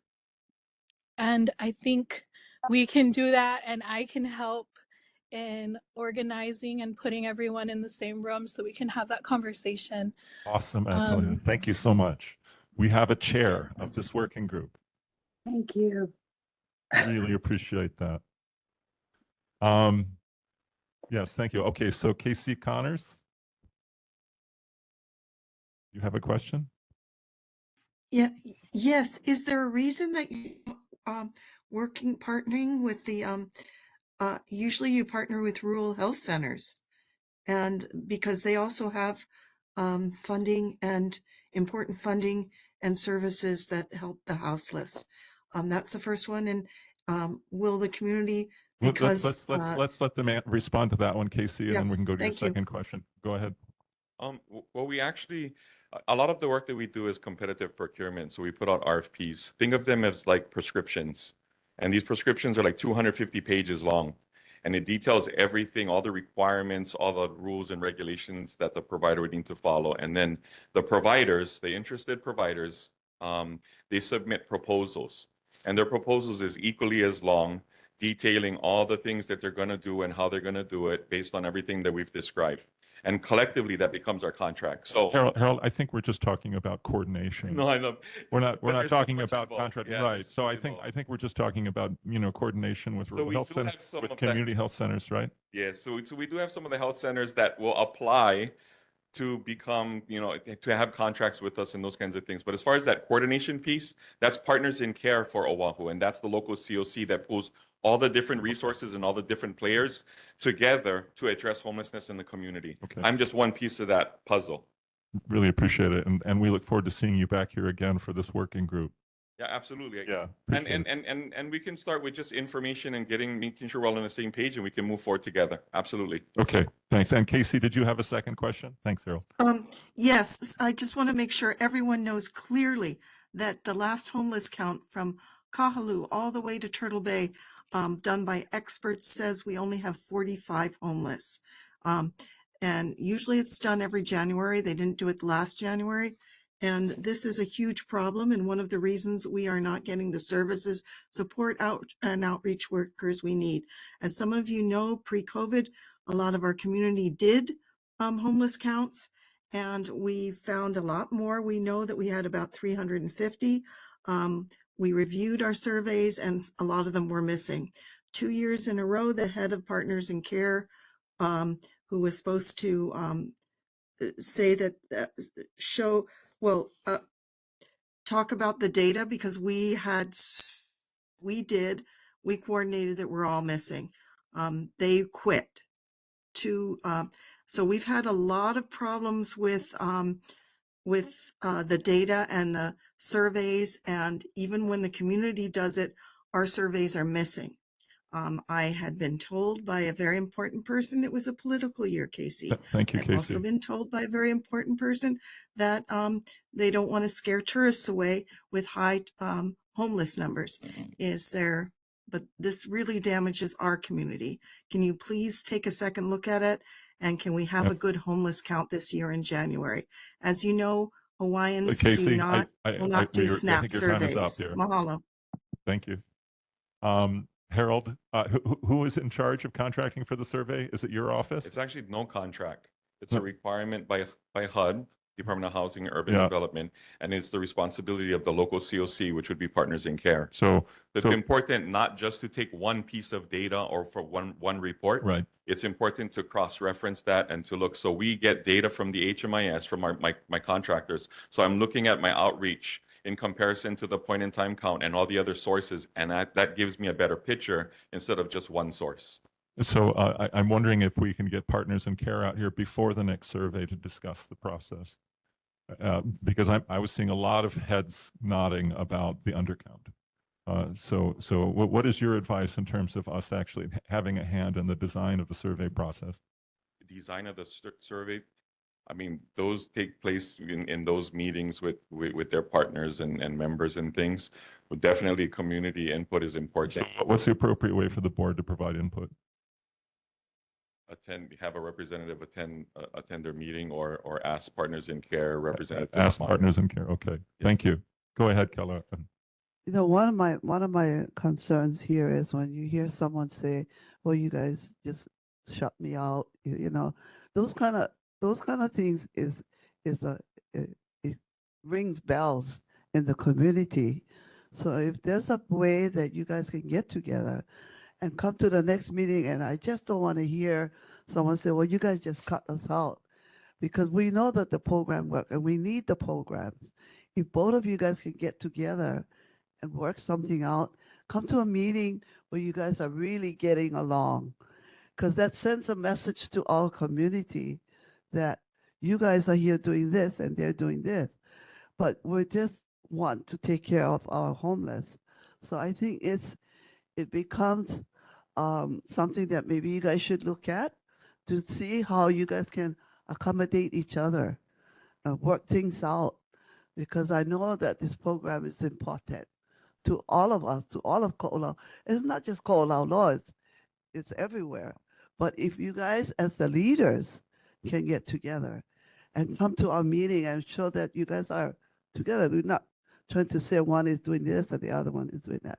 That's my concern, is that we show a little bit more compassionate. And because we know everybody in there is working hard to do the same thing. Thank you. Thank you. Thank you. Agree, Auntie and Kelly. look forward to the group. The little Let's working bring the group. together Angelina, so our we new can chair. all help and support each other. Okay, I think we have one more question, I think from Casey Connors. I'm going to ask that, would that be the last question for this topic? And we can go on to the next presenter. So Casey, did you have one more question? Just to say, it says the homeless count will be done, it's done at the end of January, the point in time count. So, It's that's a good why, time. It's a good yeah. time now. Yeah. Thanks So for pointing that start out. now. Mahalo. Yeah, yeah. Okay, thank you. If with everyone's grace, we can move on to the next agenda item. Harold and Sonia, thank you very much for coming out. We look forward to seeing more of you. Thank you so much, Andrew, for waiting. We have a last presentation, draft environmental assessment for the Malaikahana State Recreation Area, Kalani Section Park improvements. And we have Andrew Choi here from G70, Senior Project Manager. Aloha Chair and board members. My name is Andrew Choi. I'm a planner with Group 70 or G70.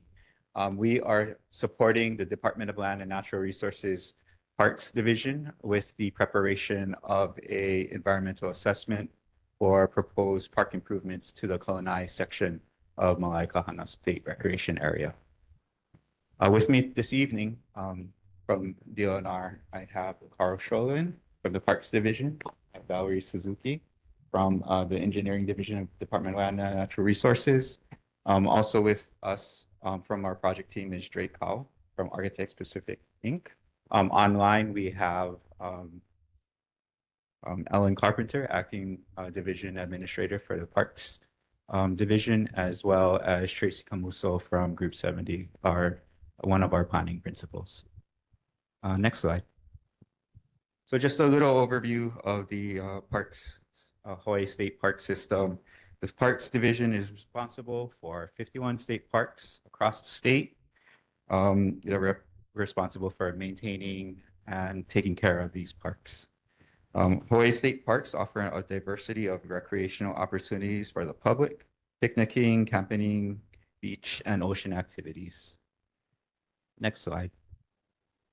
So this is the project area outlined in red. Those of you who might be familiar with Malaikahana know that Malaikahana has two sections, the Kahuku section on the Kahuku side and the Kalanai section on the Laie side. Those of you who have been keeping up with activities at Malaikahana know that the Department of Land and Natural Resources issued a request for proposal for park management and park facility development, as well as in 2016, they had a final environmental assessment for park improvements. All of those are related to the Kahuku section up north. Tonight, we'll be talking about plans and the environmental process, assessment process for the Kalanai section, the area shaded in red. Next slide.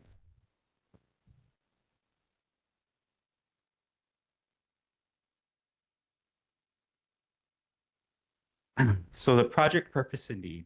The facilities at the Kalanai section need to be updated to better serve current and future park users to mitigate potential impacts to the surrounding environment from regular park use. The existing facilities on the property are approaching the end of life phase for its use, and upgrades are needed to safely provide facilities to future park users. Next slide.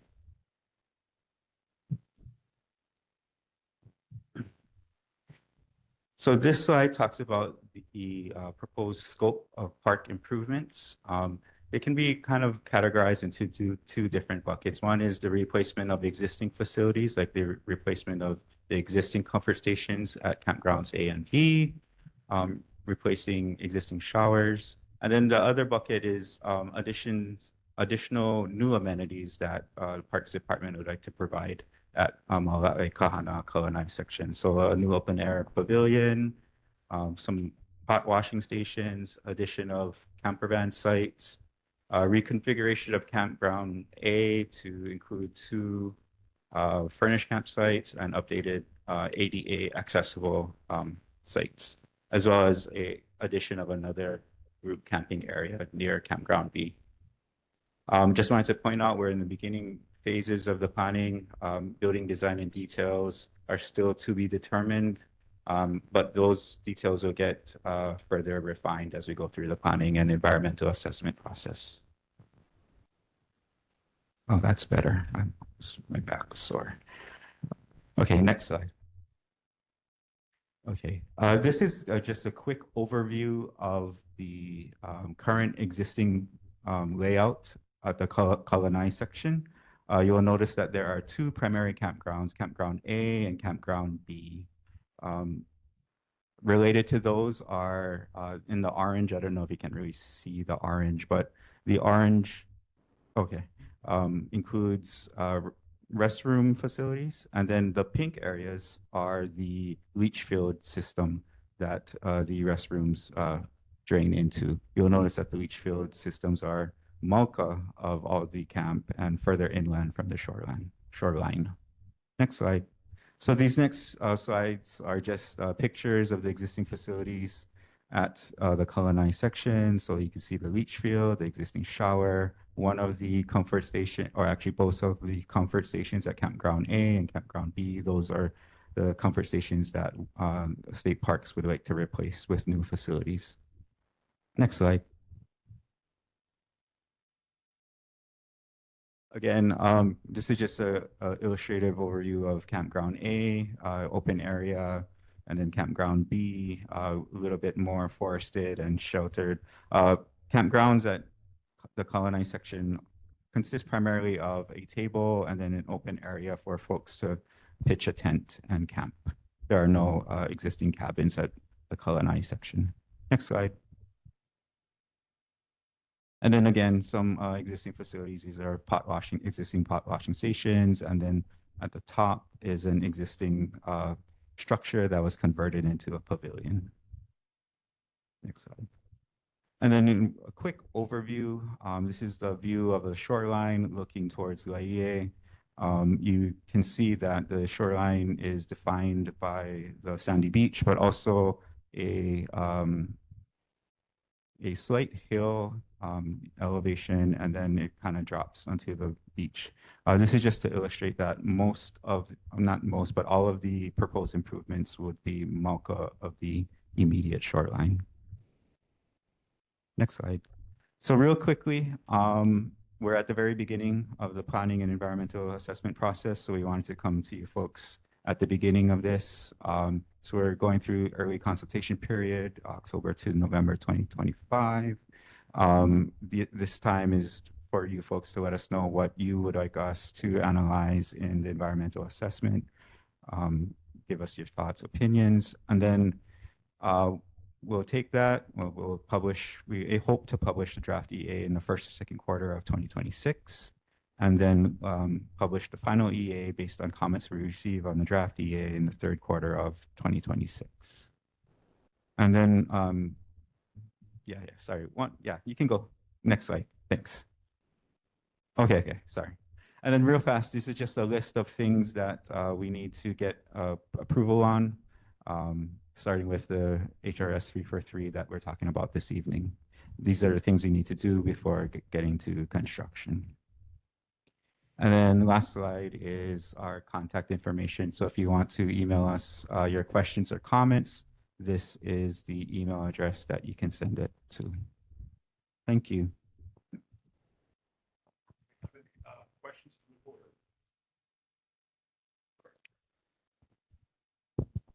Do we have any questions from the board?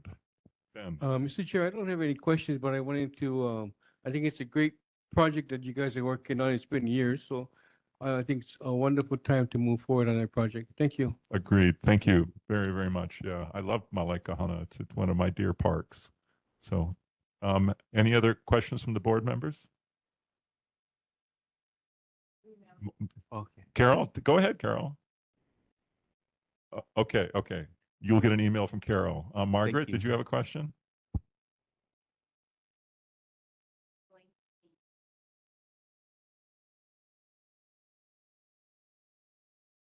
Are you going to be building cabins?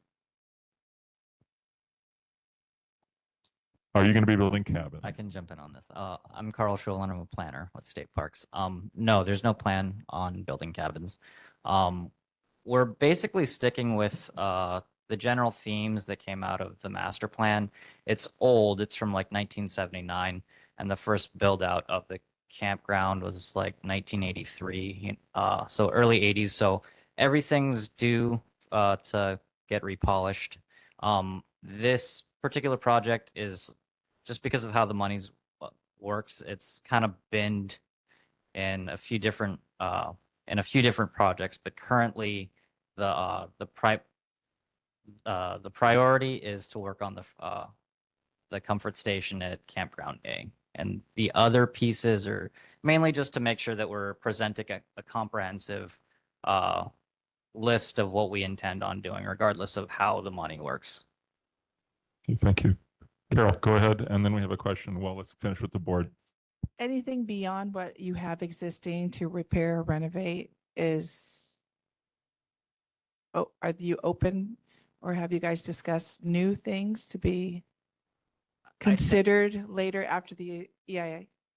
So it's primarily we're keeping to existing use. Right. Right. If anything, we're reconfiguring our permitting system a little bit, and that'll kind of guide how we reconfigure the campgrounds. We're currently looking at including one group camping area. That's mainly, we know that large Ohana groups come and, typically they'll permit out several sites together. But, effectively we want to rework the permit system so it matches what the actual use is. So that's the only other use that's kind of changing would be the introduction of the camper van sites. Right. And so we're really interested in your feedback on whether you like that idea or if you have any good thoughts on how to implement it. We'd be very interested. Permitting is my assignment, so that's why I'm inquiring. Thank you. Go ahead, Anthony. So have you guys gone to the community, like your community association and the different organizations here on Olauloa? Not just yet. This is our first.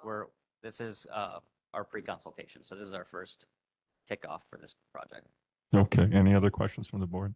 Okay. Speaking. Just wanted go to ahead. add that we did send a notification letter to the Laie Community Association, but if you know of folks on that organization and they say they didn't get it, please email us and put us in contact with that organization so that we can make sure that they get the notice to provide us with comments. Okay, and since you mentioned the camper vans, we have two questions online.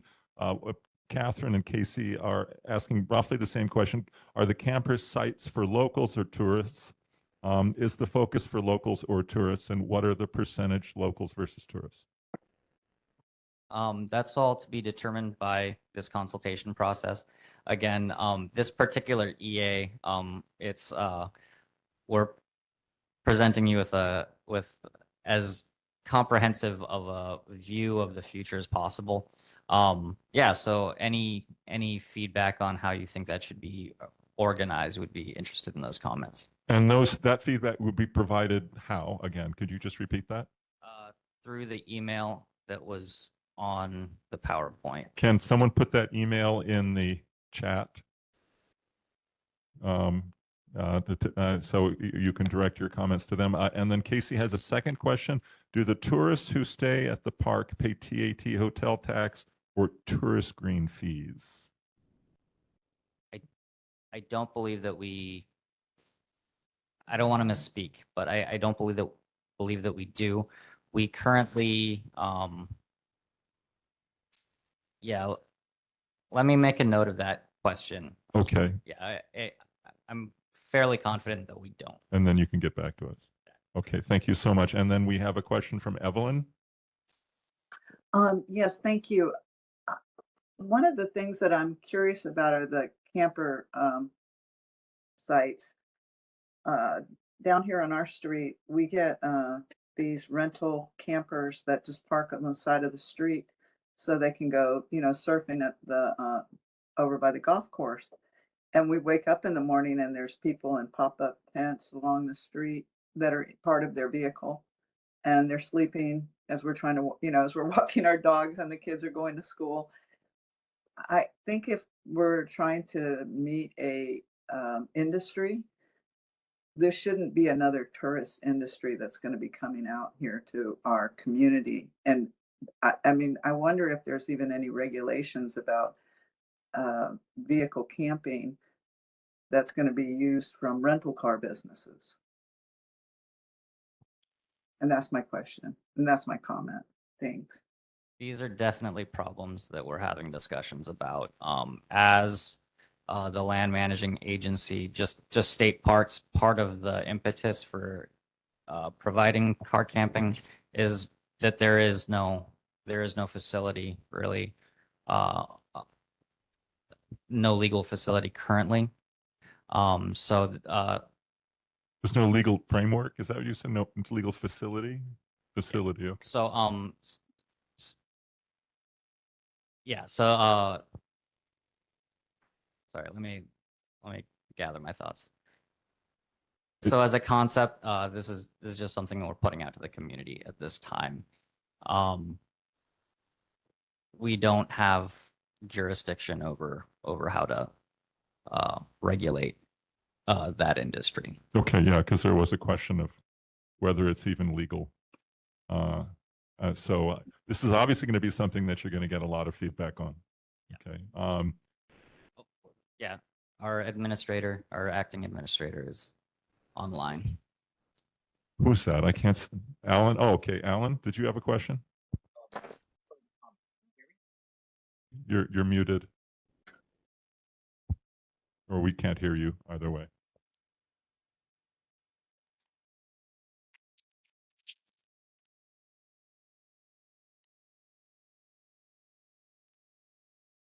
Now.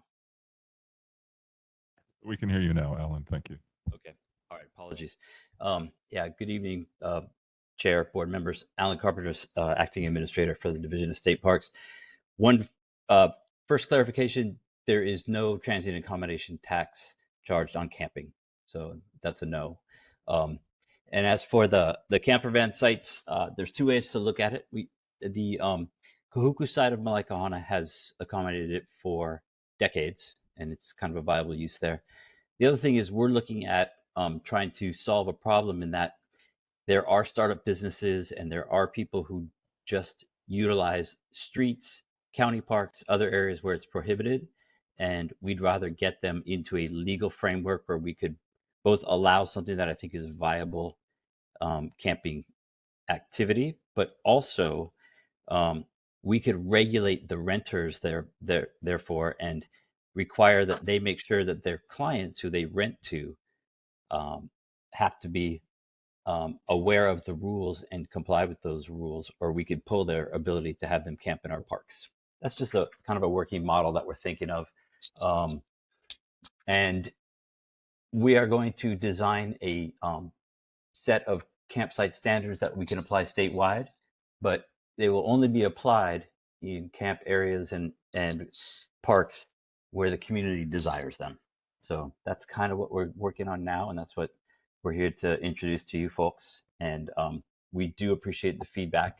I think there are some places where camper vans could be viable and legal. And finally, I'd like to add, as it relates to the tourists versus locals, most of the rules that we've been adopting of late, in particular, where it comes to reservation systems and day use fees, it's all aimed at limiting the number of tourists and inviting locals back into parks that they've been pushed out of for decades, right? So I would love to continue that from the camping standpoint.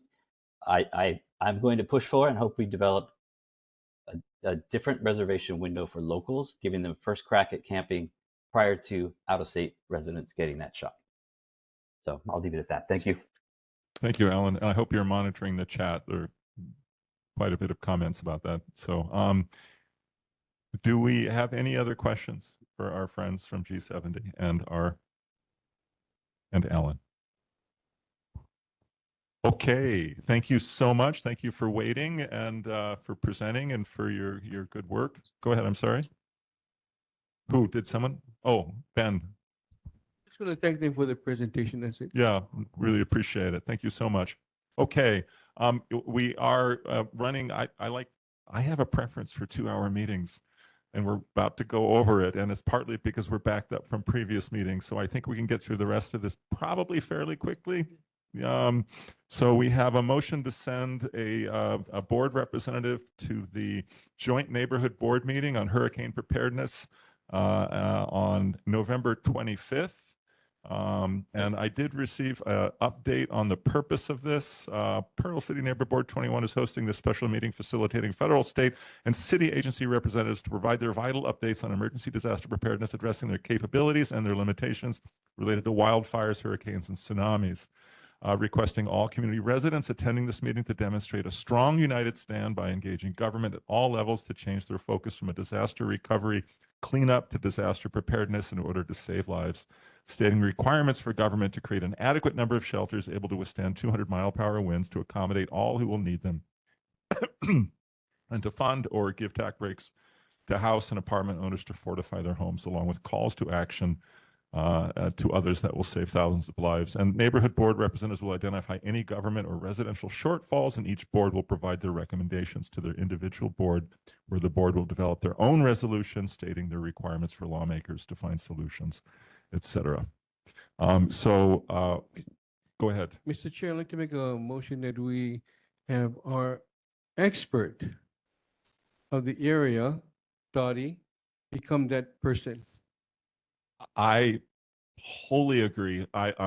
They are encouraging as many board members who can and want to participate. I would put Dottie at the head of that delegation, but I would encourage others to participate. Go ahead, Dottie. Say two. Don't want just me. Yeah. So, Well, yeah. Well, I don't know. but we could, if others want to go, I would love that. And I think it shows more solidarity. It's not one person. We all know how serious it's going to be in any kind of disaster out here. And right now we don't have any infrastructure to really protect people from most disasters like hurricanes. And so I'm happy to drive. We could carpool over, meet here at the center or something like that and go on over. And maybe have cocktails afterwards. No, it's not appropriate. No, no, no okay, we cocktails. can't do that. But can I encourage other board members to participate? Go ahead, Allegra. It's November 25th. Do we have a time yet? Let me see. I'm looking at the most recent email. There will always also be a WebEx link to this as well. 6:30 p.m. So 6:30 p.m. at Pearl City Elementary on November 25th. Isn't that the day before Thanksgiving? 2 days before Thanksgiving. Okay. So who would anybody like to accompany Dottie and be part of this? Mr. Chair, if I'm not working that evening, I would love to go. So we are identifying Ben and Dottie. Anybody else have any interest? You'll be off island. Auntie Kella, you'll be what? So we have 3 confirms and 1 tentative, and I will do it too. So okay.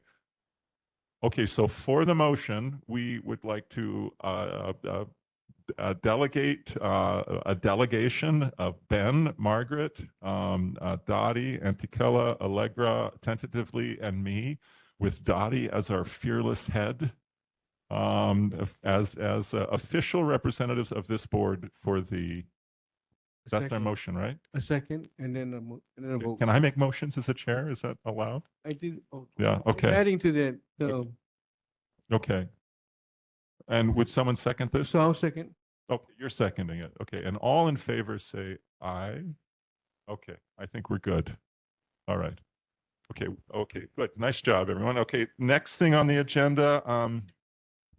Well, we did have a special meeting thinking that this joint meeting. Oh, go ahead. Well, I have to take everyone out to dinner. Okay. All right. Is there money in the NCO budget for that? No.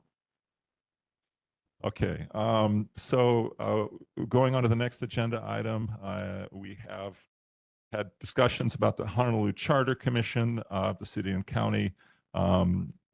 We missed the November 7th deadline for proposals.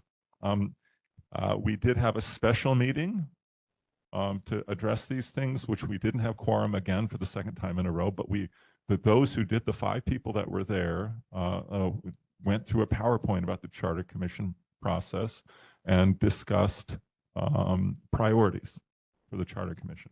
And so what you have in front of you, I'm sorry? Oh, Allegra.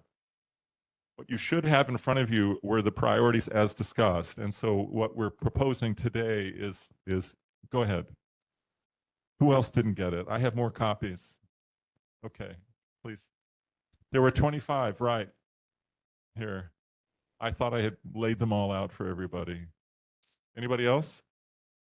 Okay, so what I'm suggesting is that we just identify priorities today, and sort of agree to them in the form of a motion, so that you understand what some of the key dates are. Well, so first, on that November 7th deadline, there were over 250 proposals from the community. Dottie got one in too.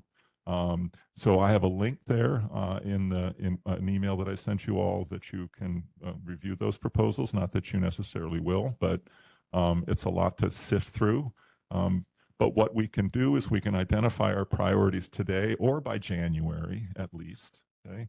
The timeline for this is December 2025 to April 2026, public review and hearings on submitting the proposals, the ones that have already been submitted. Even during that time, you can get new proposals in through several mechanisms, including your city council person and a vote, 2/3 of the city council. And I think you can get signatures as well. So if there's something we feel very strongly about that's not there, we could get it included, okay?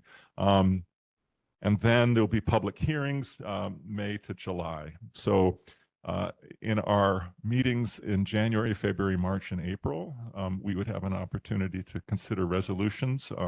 My suggestion is we identify our priorities, and then we identify 1 or 2 or 3 people who'd be willing to identify the proposals that align with them, and maybe as we begin drafting resolutions, because this is really an opportunity for us to support some of the priorities in the community and really have an impact on the actual charter of the city. Okay, so I'm going to briefly go over. So this is my 5-minute presentation. I'll try to keep it to 5 minutes. Okay. So what we came up with and what this is we just gave some illustrative examples. So these aren't necessarily detailed proposals, but just to give you some idea of what we're talking about. So increase the authority of neighborhood boards so that they're not just advisory, details to be discussed. That's one priority. Preserve the island for residents and locals, for example, resident-friendly tax codes, affordable housing, clear definitions of what constitutes a resident, etc. Number 3, preserve the environment with a special emphasis on preserving the safety and quality of drinking water and prevent the contamination of nearshore waters and streams. Number 4, ensure equitable services and infrastructure across communities. For example, ensuring equity for small, rural, low-income communities where there are currently no wastewater treatment facilities and where low-income, socially vulnerable residents often cannot afford to replace cesspools with septic or ATU systems. Number 5, increase government transparency. For example, city council members that introduce bills on behalf of organizations would need to identify the organization. And finally, strengthen communities for emergency preparedness and resilience. For example, making empowering communities for preparedness a mandate for the Department of Emergency Management, and to this end, increasing the department's budget to enable its leadership and staff to fully implement the OLA resilience plan. Those are the priorities that that group is sort of, the 5 of us had sort of developed. You're welcome to add more. You can also say, well, let's punt this to January because that's still enough time, but we can approve the priorities today as well. But I don't know, can we just have discussion, board members, questions? Well, I'd like to make a motion that we move forward on this instead of waiting. On these priorities? Yeah, and then we can discuss them now. Okay. Second. If anybody have any questions about these priorities, we also, if anybody in the public as well, my computer's about to die, so.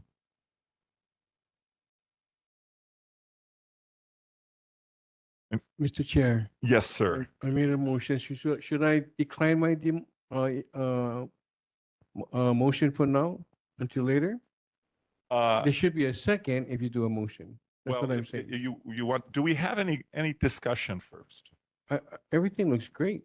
We can add things later. Okay. Do we? Okay. So Allegra. As someone who was not at the meeting, I think I just say that, yeah, I think this looks awesome. I think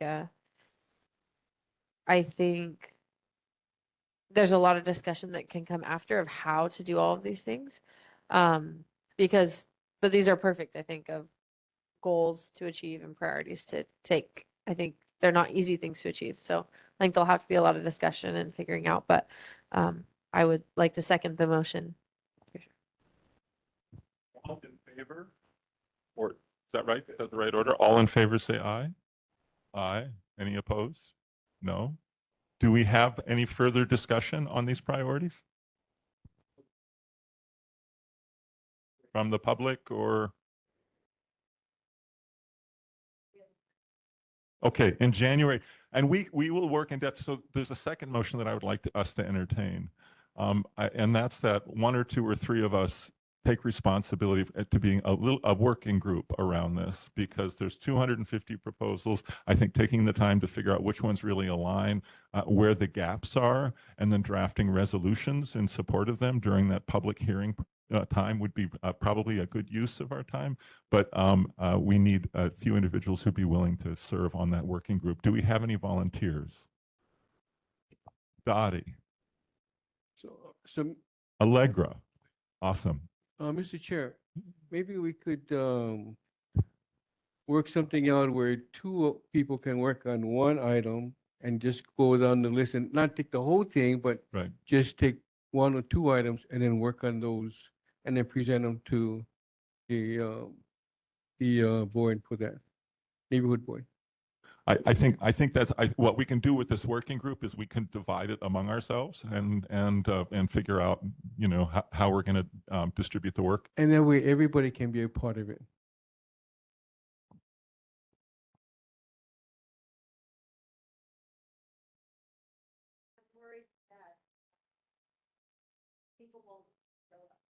Yeah, I mean, I think to have a core working group, and I think with the understanding that we may ask, for example, people who are chairing subcommittees that are relevant to that subject area, take responsibility for that, so that the whole burden doesn't just fall on those. Now it's 1, 2, 3, 4, 5 people, because I'd like to be on it too. Yeah, I did. So Allegra, Dottie, and Margaret. And you too? Well, that's half of us. How do subcommittees work, Anson? Do we need to declare a?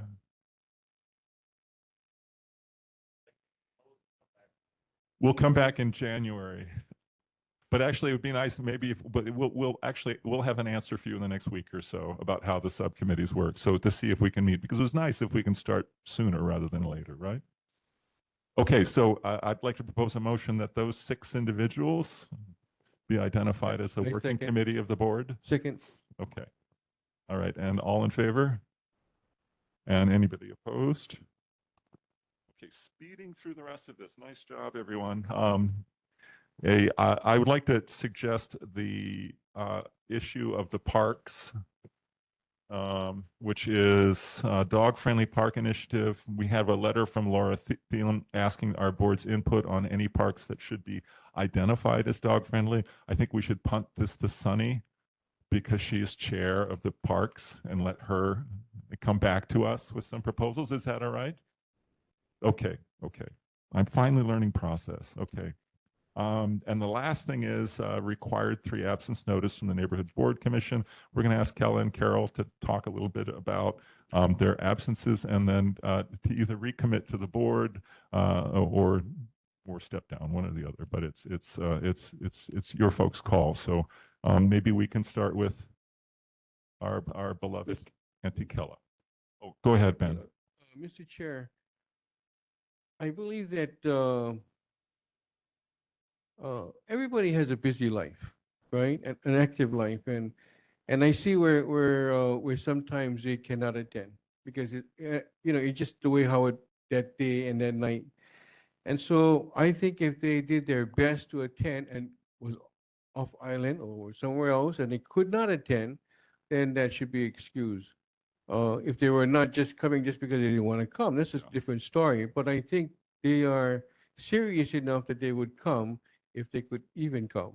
Yeah. Thank you. And Ben, I agree with you, but we're required by statute to do this like this. So, and I actually sort of kind of apologetically told Kella and Carol this, but so I'm going to let you folks talk.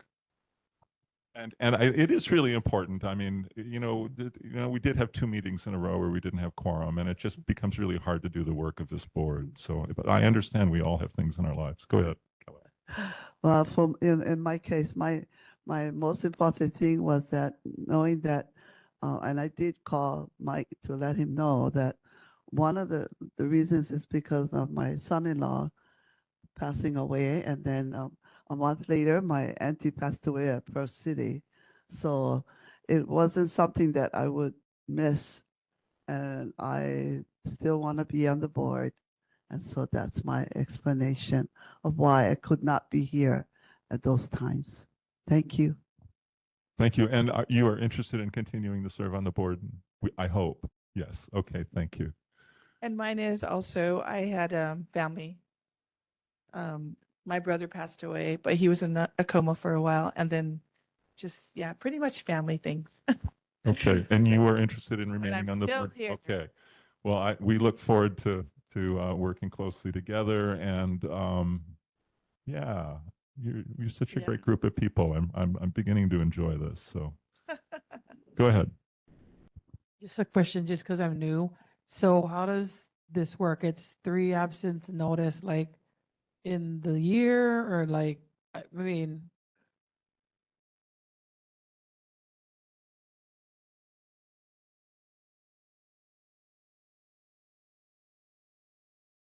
the first term, which is the year by year. Okay.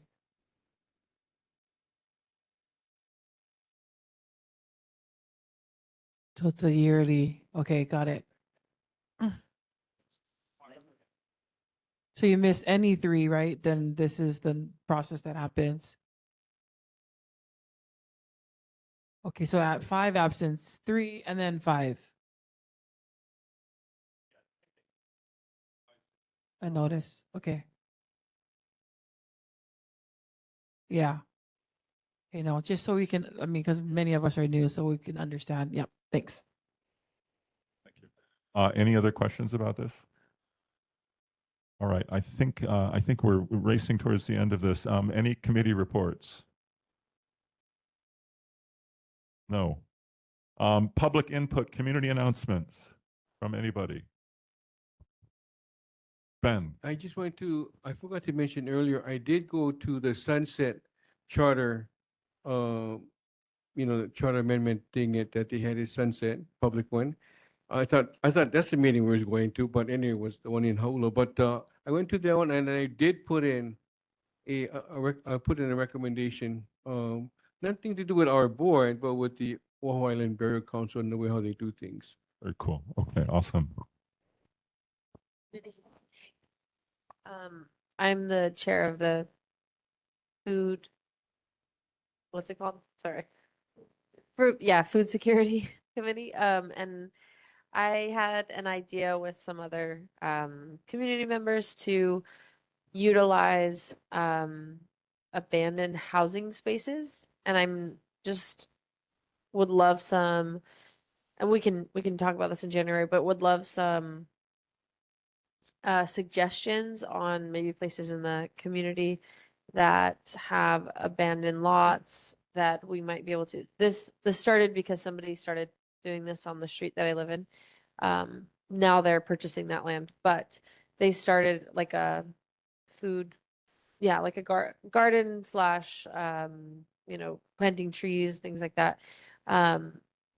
And I have a farmer that I'm working with. He's in Punaluu Valley, and mostly doing Lo'i project. So mostly educational project, but I thought, there's a few in Hau'ula that I can't really nail down, like the owner or anything like that. So, if anyone has suggestions or thoughts on that process, maybe we can talk about this in January, but I would love to, I thought before March or April, maybe we could start something like that. It's like a community garden in one of those lots. There's one right across from the Resiliency Hub is the one I'm kind of trying to figure out and see if that could be possible because it's been abandoned for so long. Anyway, if there's any thoughts, let me know, but. So this is a repurposing abandoned lots for food security and production. And I guess my question would be, what's the due diligence that you have to do before you decide that it's something that could be used? And I think really clearly understanding that would be useful. I think it's a really interesting idea. Do we have any other comments? Okay, do we have any other Good, not Allegra, we look forward to the discussion in January. Do we have any other announcements or Yes. discussions from the public? Oh, who's that? Andrea, yes, go ahead. Yeah. Okay, I just wanted to announce that Ka'ava's Bazaar is this Saturday, 9 a.m. to 3 p.m. at the school.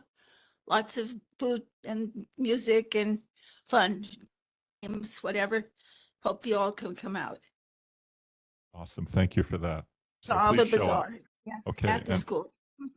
and then we have Auntie Kella and then Dottie. Okay, just on the cultural arts, is that we at the Marriott we have what we call a kuka or talk story time, and this last one we did was with Savior Pastor Chi, and his to come and talk story at the Marriott, and it's a cultural exchange where people come and we invite them to come, and so we're trying to get more culturally people to come and talk about things about their ahapua'a or the area that they're in, to talk about things that needs to happen and how do we take care of our mountains that is up there, and people who want to do Can I get a things piece there. of- So we're kind of have this talk story, and people are invited to come. We had a talk story on hula, and so it's there at the Marriott, and it starts at 6 to 8, and it's free, and you come and you listen to some of these people who are very knowledgeable in what they're invited to come on music, and so we just wanted to put it out there. Thank you. Thank you so much. Show up, great events. So Dottie, did you have something? Microphone. Hello.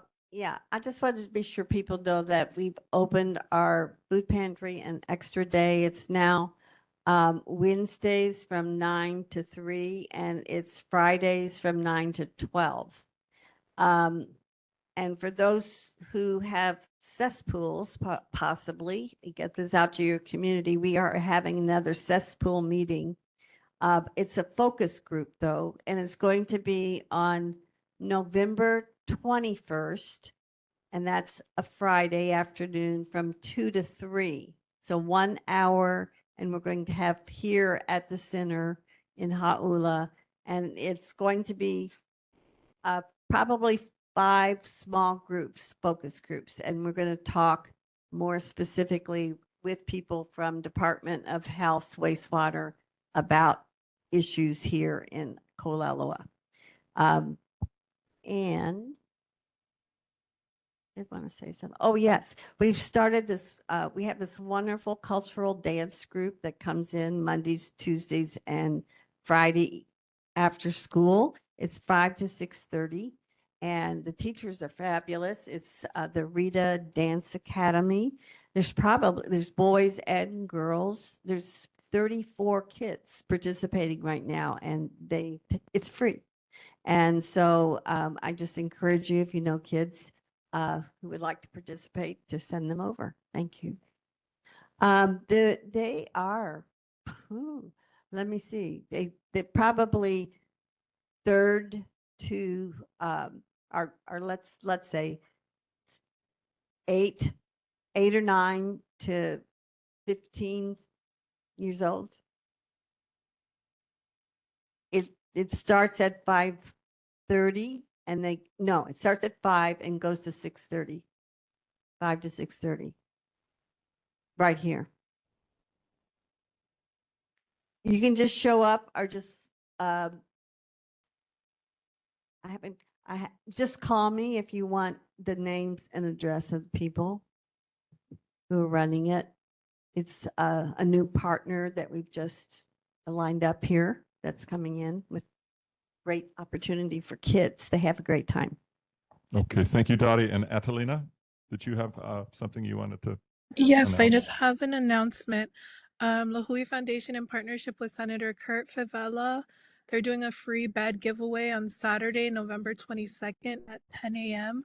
until supplies run out at the Kahuku Village Association. So that's the KVA that's right by Kahuku Park. So it's a free bed giveaway. Also, Okay. La Hui Foundation has a toy distribution on December 20th, and then Hale'ofa has a olauloa Melekalikimaka Pa'ina for our houseless and low-income families on December 23rd. Mahalo. Okay. Okay, and maybe we'll just get all the announcements out of the way. NCO Toys for Tots Toy Drive, your neighborhood assistant will be collecting, your neighborhood assistant, Anson, will be collecting donated toys for children at tonight's meeting on Tuesday, November 13th. And then, so give your toys to Anson. And then the neighborhood, we do not have a meeting in December. We'll be recessing. The next meeting is January 8th. Any other? One more announcement, and then we'll approve the minutes, Sorry, and then we're done. November 24th, there's a giving machine at the Polynesian There's a Cultural giving Center. machine at the, Yeah. okay. And What is that? It's like a vending machine, and you can just choose a nonprofit and then make a donation. I So see. it's a giving machine that lasts till the end of December. So the launch is November 24th. Okay, launch is November. Any other announcements before we do the okay? Let's move on to approving the minutes. Do we have a motion to approve the minutes from? Okay, Second. second. All in favor? Meeting Aye. adjourned.